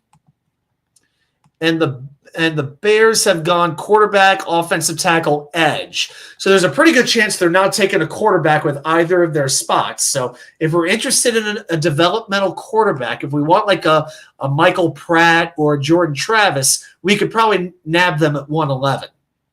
So just want to mention that. All right, Johnny wants me to look at wide receiver, running back, or offensive tackle. All right, well, let's see. So far we've got our tackle and we've got our center. I don't know if we need a second tackle now. I think personally I would we could get another tackle a little bit later, but I will still look. All right. Dominique Pooney, they list him as a tackle in this. I think he's more of a guard. Some of these guys I don't know quite as well yet. I haven't done my research, but I will very soon. Roger Rosengarten, the guy from Utah. All right, guys, if there's another position you'd like me to check out, put it right down there in the comments, okay? Wide receiver, we need to look at wide receiver. Yeah, we've lost – guys, I hate to tell you, we've lost on some wide receivers here. Yeah, a lot of good ones went. You still have Brendan Rice. You have Luke McCaffrey. You have Jacob Cowing. We talked about him a little bit. Ricky Pearsall. And that's the thing. They don't have a lot of scouting reports on these guys. Yeah, if Roman Wilson hadn't been taken there, I think Roman Wilson would have been the guy. But, yeah, I don't know if I love what we have here, but okay. Running back, I'd say Blake Corum. That guy's a bowling ball. 5'8", 210 pounds. The Jets are going to need another running back, whether it's free agency or the draft. Excellent burst speed, lateral agility, vision, creative instincts when approaching and offsetting defenders. He's hyperdense, well-leveraged, 5'8", 213 pounds who could bounce off solo tackles, use his constant leg turn to maximize his finishing output. That's a nice goal line back right there, guys. Yeah, I know running back may not be our biggest need on the surface, but in some spots you got to have some depth, and right now all we have is Brees and Izzy. At some point, we'll want another running back. Blake Corum, to me, is pretty interesting. Hey, Wild Wave, I see you over there. Here's what we did. We traded picks 10, 72, and 113 for 11, 42, and 108. And we drafted Talise Fuaga. And then with 42, pick 40, yeah, and in that trade, we also got pick 42. We got a second-round pick, and we took JPJ. So we took a tackle, and we took a center. Now, what we have left is 108, 111, 186, 252, 253, and we can't see it, but 256 at the very bottom. So these next two picks, 108 and 111, we got to really make them count right here. All right? Elon says, no quarterback in this draft, win now team. Well, why not develop a quarterback, you know? Elon wants me to look at wide receiver. I hate to tell you, man, but we lost out on wide receiver, I feel. I think we lost some good players. You have Ricky Pearsall. Jacob Cowing is okay. You do have Brendan Rice, Luke McCaffrey if you want to reach a little bit, but we could get them a little bit later. Javon Baker, Jermaine Burton, not as familiar with those two particular gentlemen. Let's see if there's a scouting report. Of course not. And of course not. Yeah, we don't even have a height and weight for this guy. Johnny, no, oh no. Corley went very early. Corley usually goes like in the 50s. Corley went 59 to Houston. Just what Houston needs, another wide receiver, another young, fantastic wide receiver, right? Yeah. I would say this for the quarterbacks, though. I like Pratt. I like Travis. I kind of like Hartman. After Milton, it falls off a cliff. And Milton is very risky as well. I think Pratt is the most reliable quarterback you'll get. Elon wants to go wide receiver here. All right. Here's what I will do. I will look again at defensive tackle, just in case, because we did talk defensive tackle, and you've got some very good names. Braden Fisk, Mason Smith, Tyler Davis, great run stopper, Jordan Jefferson, Dwayne Carter. I've seen Jefferson mock to the Jets a time or two. There's some very, very good defensive tackles here as well to help out. Yeah, a lot of these guys we talked about are still kicking around. Elon wants to go with Ricky Pearsall. I'm going to have to watch him a little bit. I have to watch a little bit more of him. Yeah, so, all right. So, guys, I guess here's what we'll do. I'll give you 3 positions. We'll go running back, we'll go wide receiver, or we will go, I'm going to wait on quarterback. We'll give quarterback the option next round, or we could go best defensive player. We'll just go like a good defensive tackle in this case. So if you want running back, wide receiver, considering what's out there, but Blake Corum, very, very good. He might be a nice piece. Marshawn Lloyd is still here too. Wild Wave likes Dwayne Carter, but not where we're at. Yeah, I agree with that. I think we could. Johnny, I put up a poll. I don't think I have the ability to put one up. I would put up a poll, but I think you need a certain number of you need to hit certain status to do that. Otherwise, I would put a poll up. Yeah, I know I could do it on my channel, but I don't know if I could do it in the chat. That's the problem. Let me try. You know what? Let me try something a little bit different. I've never done this before, but I'm going to try something. I'm going to go into the desktop, and let's see if we can do this. I can't promise what's about to happen, but I will try. I will try this. And I'm trying to see if I could do it on the desktop because it's not really working how I want it to. All right, yeah, I don't think I could do a poll, unfortunately, at this point.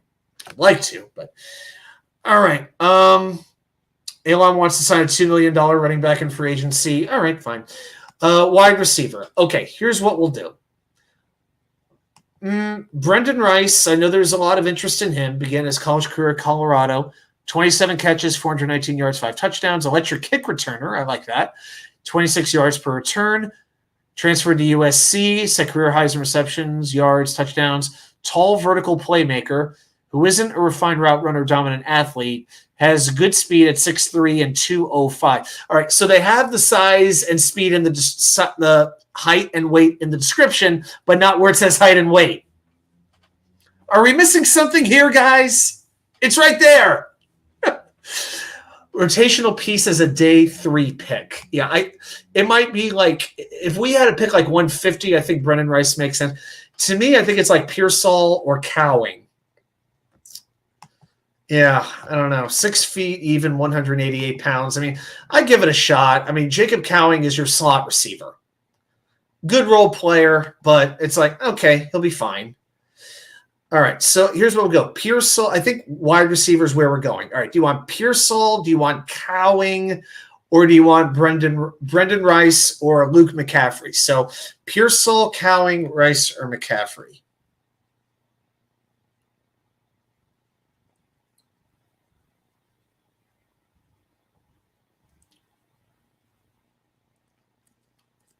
I'll just put it in the chat.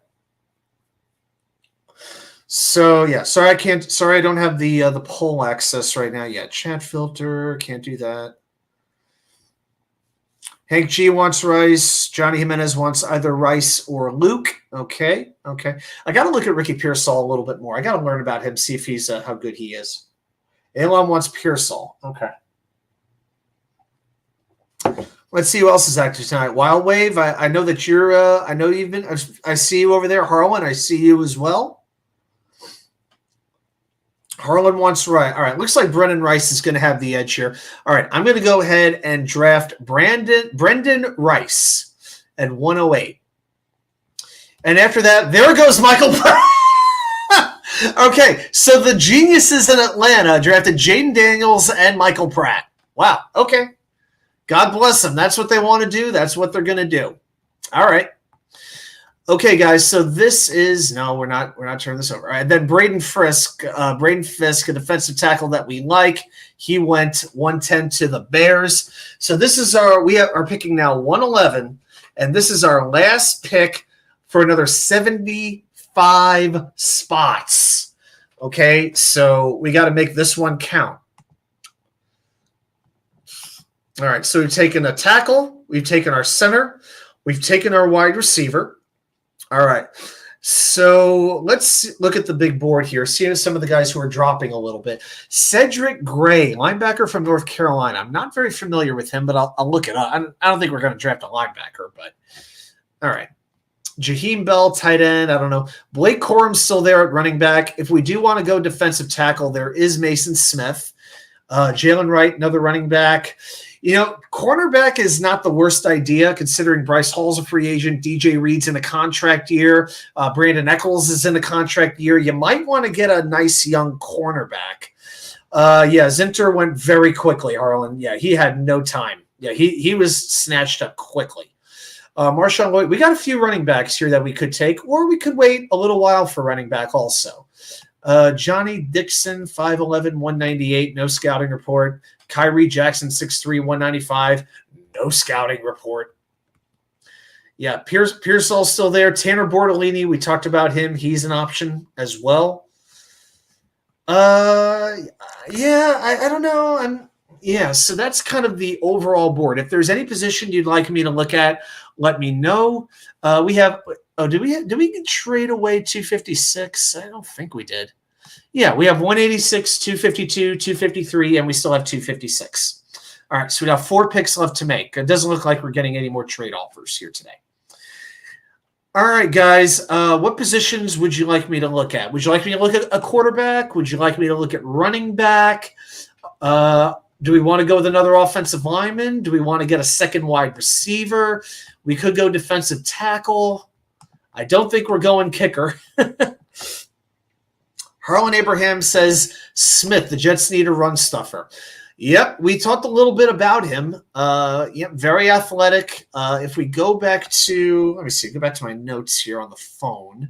I think I still have my, from my draft document about Mason Smith. Let me see if I can find my Mason Smith stuff here real quick. I think I can find it. It's just going to take me a minute.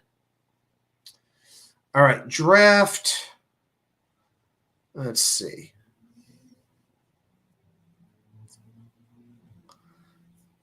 Oh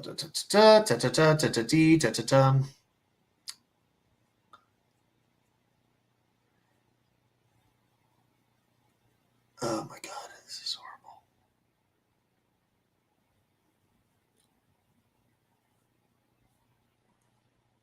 All right. It's okay. All right. Well, we could go with Mason Smith. We could go with the running back. We could go with Blake Corum. I think both of those would make a lot of sense. Let's take a look here. Johnny would like Blake Corum. Hank G says the defensive tackle is good. By that, I'm not sure if there's a lot of good defensive tackles that are available, but the problem is by the time we get to 186, most of them are going to be gone. Maybe Fabian Lovett drops or Juwan Briggs, but these guys, like all 5 of these guys that you see on the screen, Smith, Davis, Jefferson, Carter, Randall, I like all of them decently enough. The problem is they're all going to be gone. If this was a situation, I'll tell you what, if there was a spot where we could move back a little bit, like 10, 15 spots, I would do it. But it's not an option. So to me, I think the defensive tackle is going to fall off quite a bit. And again, we also have to think about when we get to 252, 253, 256, what are we really looking at here? When we get to those positions, that's where you're drafting like developmental positions. You might draft an edge player, an edge player to develop, because you trust Aaron Whitecott and you trust these guys to develop them. a secondary player. You might draft a running back at that spot. You might draft a project offensive lineman. You could do that. So to me, you could go quarterback, you could go running back, you could go defensive tackle, and any one of those would make sense. So I think those are the three positions. So guys, let me know what direction you want to go. Go QB, RB, or DT. Put it down there in the chat. Let me know what you'd like to do. Let another sip of bitter Valentine. Got a little bit left to go.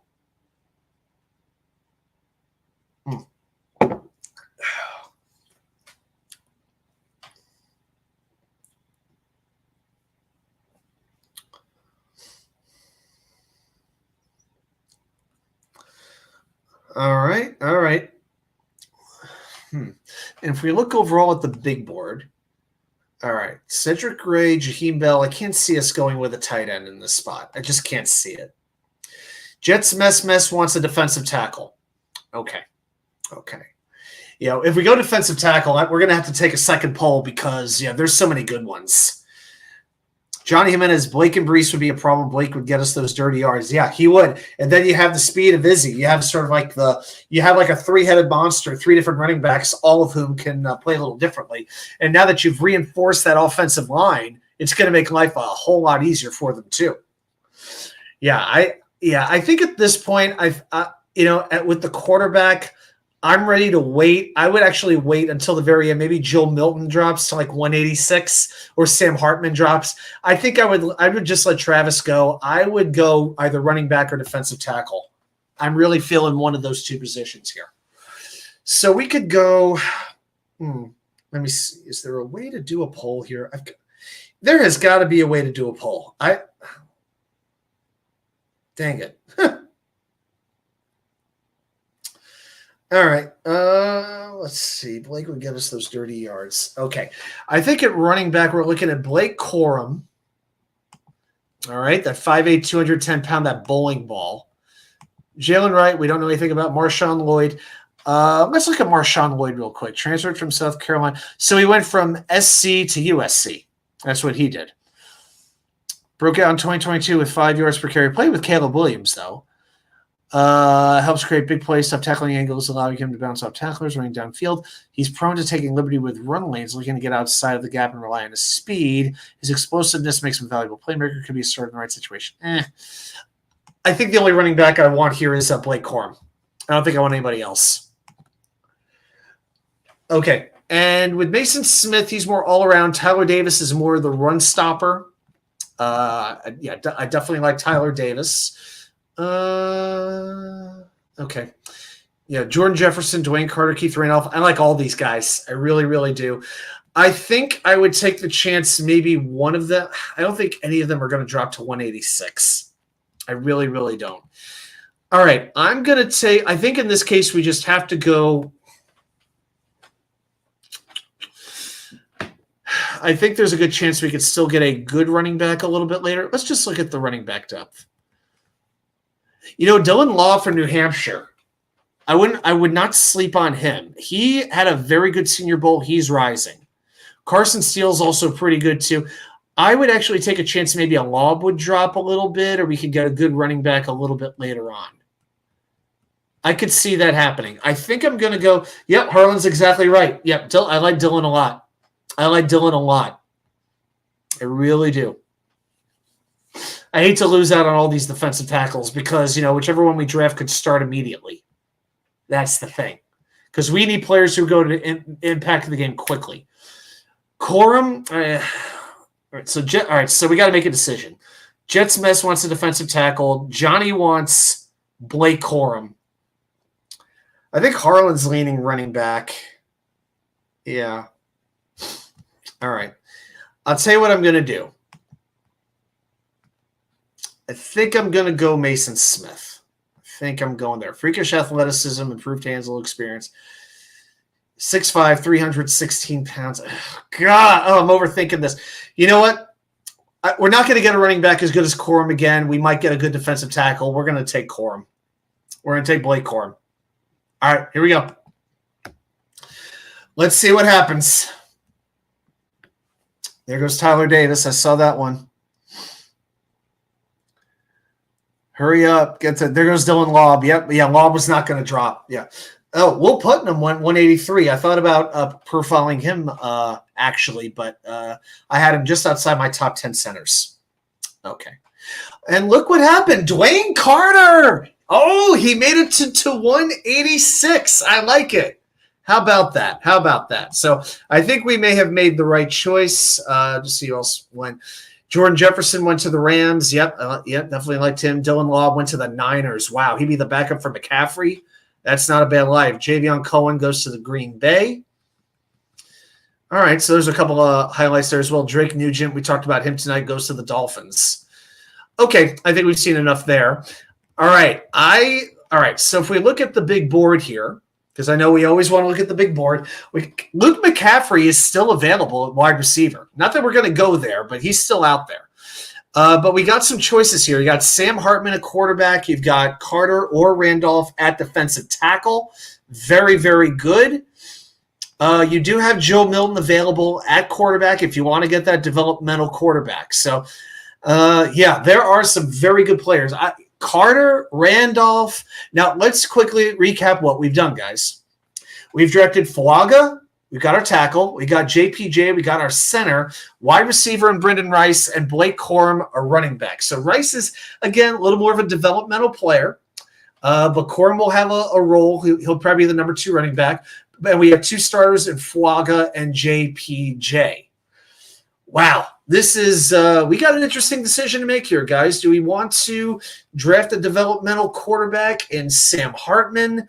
Do we want to we have to draft Joe Milton. Do we want to go Luke McCaffrey, get another wide receiver who might still need a little bit of developmental help? Or do we want to go and say Keith Randolph, a very good defensive tackle, but did play next to Johnny Newton, 6'5", 304, very good, more of a run stopper? Or do we want to go with Dwayne Carter, who was really, really good at Duke? I really liked what I saw from Dwayne Carter. I happen to like Carter quite a bit. Let's see what we got here. Harlan says Smith is the best choice. Okay. Oh, he wanted Mason Smith. Okay. Sorry about that. Johnny says Hartman will still be there at 252. He's not going to be there at 252. He's going to go soon. All right. Wild Wave wants Dwayne Carter. I like it. Johnny wants Luke McCaffrey. Okay. I got a feeling, put it this way. If the only wide receiver we draft is Brendan Rice, I guarantee you we'll get a decent wide receiver in free agency. The only way we would draft one wide receiver, and it's Brendan Rice, in the first 250 picks is because we already got a very good one. We got another starter in free agency. That's my thought. I'm going to make the decision here. I'm leaning Dwayne Carter on here.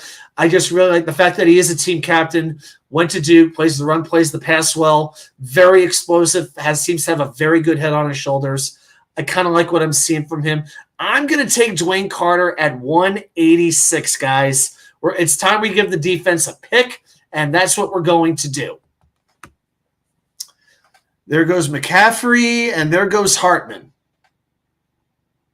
And now we've got 3 picks left to make. Okay.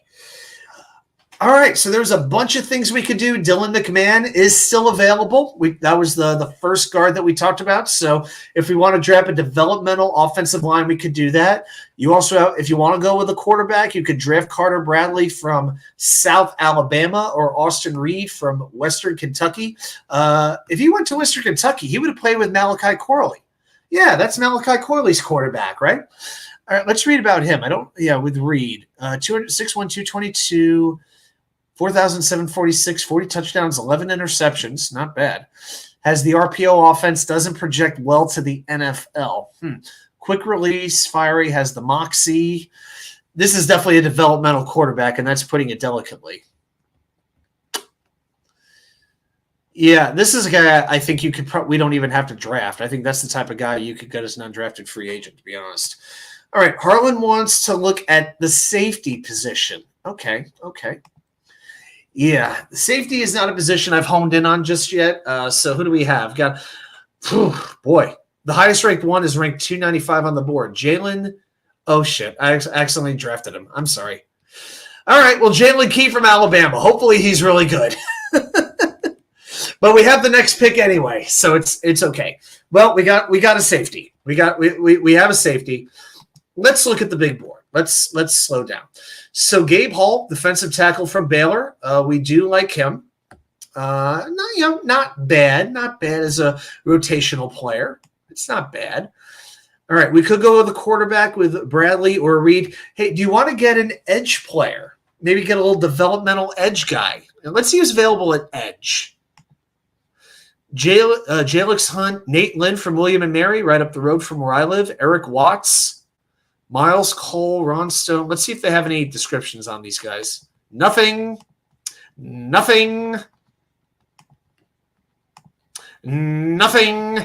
And we actually have something on Miles Cole. Miles Cole, baby! 6'5", 279. Often play more as an off-ball linebacker than true edge defender. This sounds like a 3-4 guy. Produces as an effort player. Activity level pays off on stunts and delayed blitzes. Finds himself around the ball.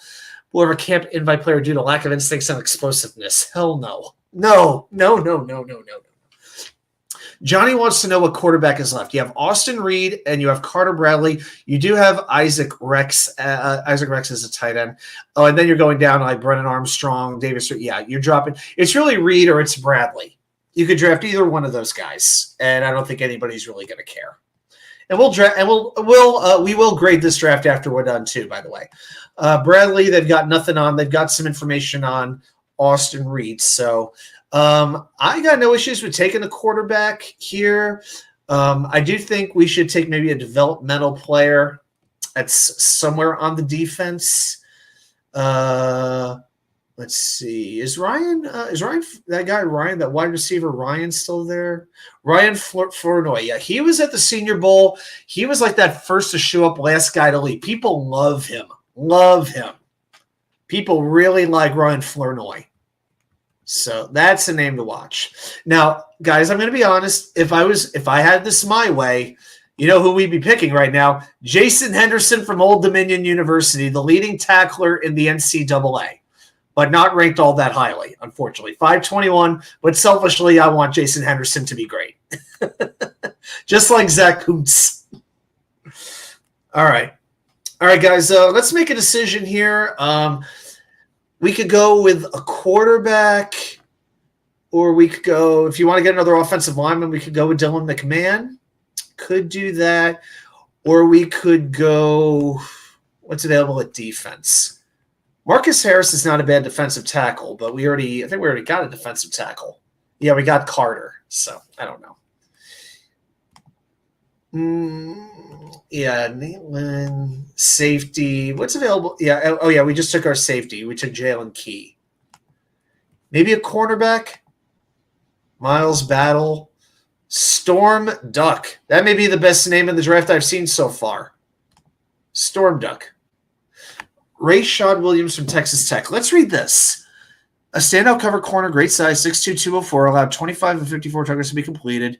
Length and ability to ride in the receiver's hip pockets before playing the ball are significant positives. Show great physicality and surprising quickness for size and coverage, awareness in both press and off-man alignments. Will need to improve as a run defender, not effective in taking quality angles or aggressively finishing in space. Well, he's got to be ranked low for a reason. He also must continue to find the right balance from being a playmaker and getting grabbing coverage. He has only one career interception, an underrated player entering this fall. Williams can rise from a day 3 pick with the right improvements and more exposure. That is interesting. I like what I see from this guy. Rashad Williams. I'll tell you what, we've got a very good defensive coaching staff, and if we need like a raw player to take that Bryce Hall role, maybe a Rashad Williams could be that guy. Yeah. Rashad Williams. That's got me some interest here. Jets Mess wants to look at wide receiver. Okay, let's check it out. The only one I know, I got to be honest with you, I know Ryan Flournoy, and I'm very intrigued by him. Tyrone Howell, we don't have any info on. Yeah, again, I just know that he was at the Senior Bowl, and he's like a really well-respected guy. Cornelius Johnson from Michigan, size speed threat. Oh, yeah, I know this name. He's shown flashes of his potential each season. If he's showing flashes of his potential in Michigan, why would he show anything more than flashes in the NFL? I don't know. Guys. All right, we got 2 picks left, 253 and 256. So we could go I want to put that. I'll wait on the cornerback. Do we want to go with a quarterback? Would you want to go Reed, Bradley? Do we want to get a developmental offensive lineman in Dylan McMahon? And I'll give you an edge. I'll give you an edge rusher, or like the best available edge rusher. Something like what would that be? Khalid Duke? No, not Khalid Duke. Jalix Hunt from Houston Christian. I didn't even know there was a Houston Christian. All right, so that's going to be all right. So I'll put that in there. So Hunt, McMahon. Then the quarterbacks, Reed, Bradley. Let's decide between those four. Johnny wants to go kicker, but I assume he's kidding.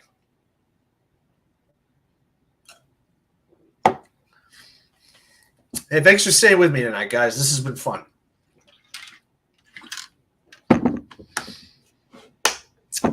All right, guys. Yeah, if we don't, I think, let's see what you all want to do. Harlan wants to go with Carter Bradley. Yeah, I'm cool with going to quarterback. I would like to pick up a quarterback at some point. I'll do a quick, I'm going to look up a quick scouting report on Carter Bradley just to see what I could find out about him. Because I know the name, but not familiar with the details on this kid.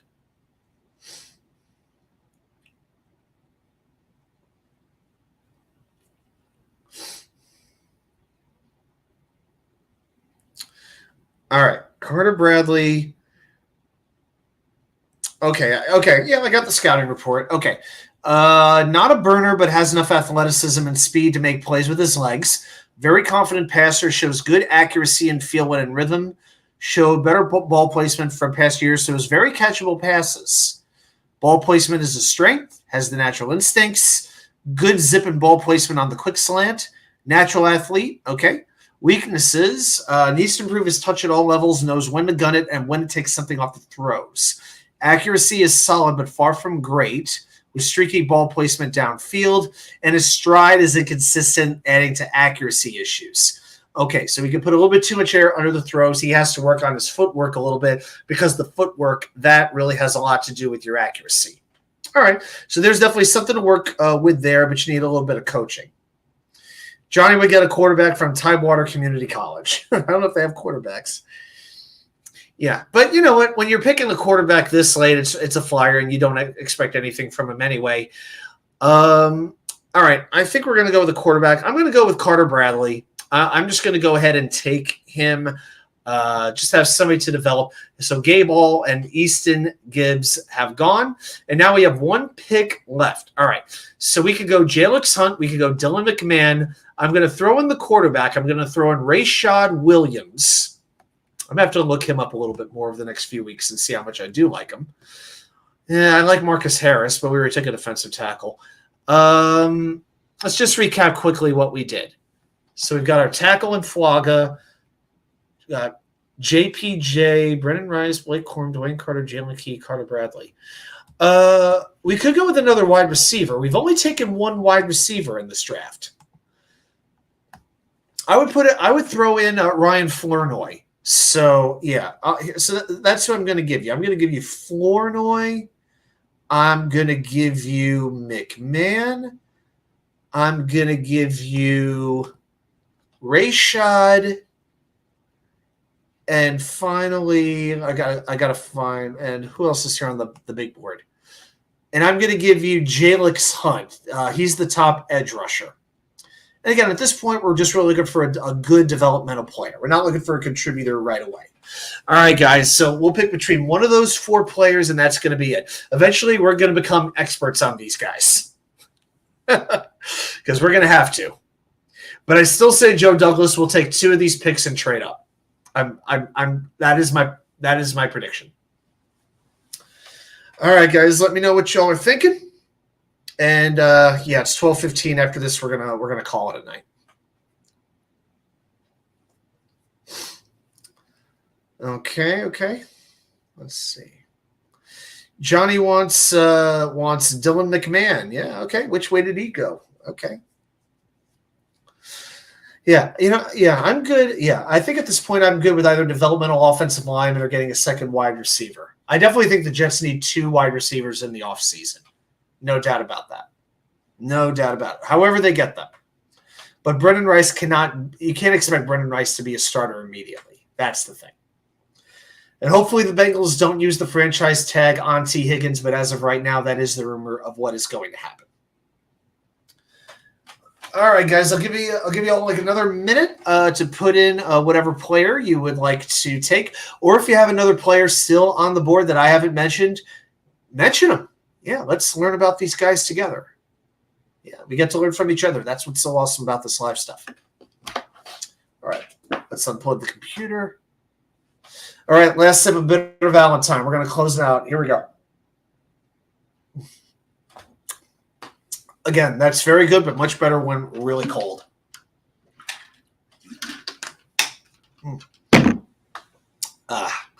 Again, happy Valentine's Day to all who celebrate, and to those who don't, I feel your pain. All right. I'll give it like one more minute, then we'll make a decision. Harlan wants to know if Storm Duck is still on the board. I don't know how he could be. I actually forgot his friggin' position, dude. Yep. Storm Duck is still there from Louisville. 6'1", 200 pounds. So, yeah, Storm Duck is there. Yeah, he and Rashad Williams are ranked kind of like neck and neck. Yeah, I think one of the things that I will do in the next couple of weeks, I don't know what I'm going to do, which position, but I'll definitely have to do a dive on some mid to late round cornerbacks.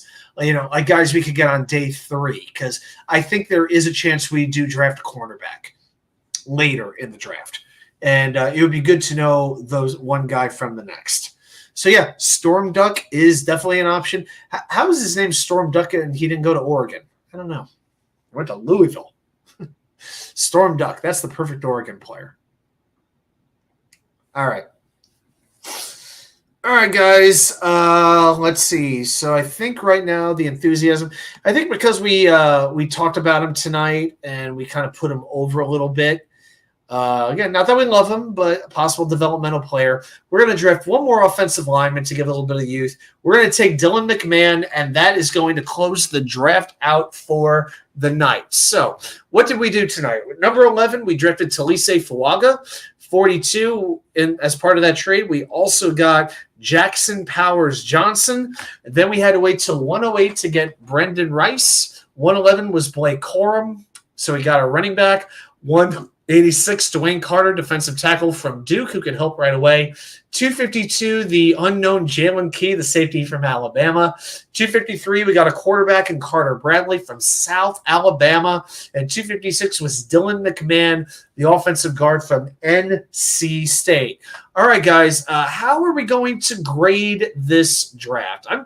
I'm very curious to see what you think. I think this is one of those, if the as far as the beginning goes, I don't think you could be a whole lot happier with Fuaga and Powers Johnson. But after that, I think you definitely have some developmental players. Johnny says it's a slam dunk. Wow. Okay. I would definitely go with like a grade of B or so, but there's a lot. I mean, put it this way: if your 11 and 42 picks hit, you got to be happy, and then whatever happens after that, you take, you just have to accept it. But when you have 3 picks in the 250s, you can't count on them to become Pro Bowl players, right? Johnny Jimenez says it's an A+. Wow. Okay. Yeah. Hey, if guys like Alon, if you're still out there, I definitely want to get your grade on this. Hank G goes A-. Wow. Okay. Wow. I got to be honest. I didn't think the grades would be quite that high, but we'll see. I think Brendan Rice would have a lot to do with it, with how quickly he could develop. If Aaron Rodgers can make him great, then yes, this draft class could be really, really good. Yeah, for sure.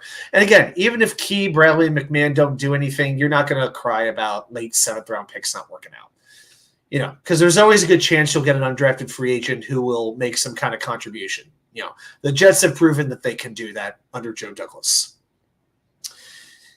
Yeah, so definitely in the A range, most of the grades tonight. All right, well, I'm glad you guys like that. All right, cool. I like it. All right, well, I'll tell you what I'm going to do. I am going to. Johnny Jimenez says Carter is a steal at that pick. Are you talking about Dwayne Carter or Carter Bradley? We have two Carter. This is a perfect Joe Douglas draft. We got two Carters. Yes, two Carters again. And none of them named Michael. But we do have two Carters. Oh, this is perfect. I love it. I love it. All right, but seriously. But yeah, if the Jets get Fuaga and JPJ, then you've got an offensive line pretty much in place. Yeah, you will run with that offensive line, and you will feel confident Aaron Rodgers is going to be protected, and you got to love that. Okay, guys, we're going to call it a night. Jets Mess gives it a C grade. Okay, all right, I think that's fine. Yeah, again, if I had to grade this right now, just because there's so many unknowns, I would go about a B. I think that's pretty fair. I would like to have done a little better at wide receiver and a little better at quarterback, but we came one pick away from getting like a Michael Pratt. And again, we lost Roman Wilson by one pick. If we have gotten Roman Wilson instead of Brennan Rice, that would move it up a couple of spots. Like if we got Roman Wilson, I'd probably make this an A. That's how happy I would be with that draft. But one pick away because the Giants screwed everything up for us.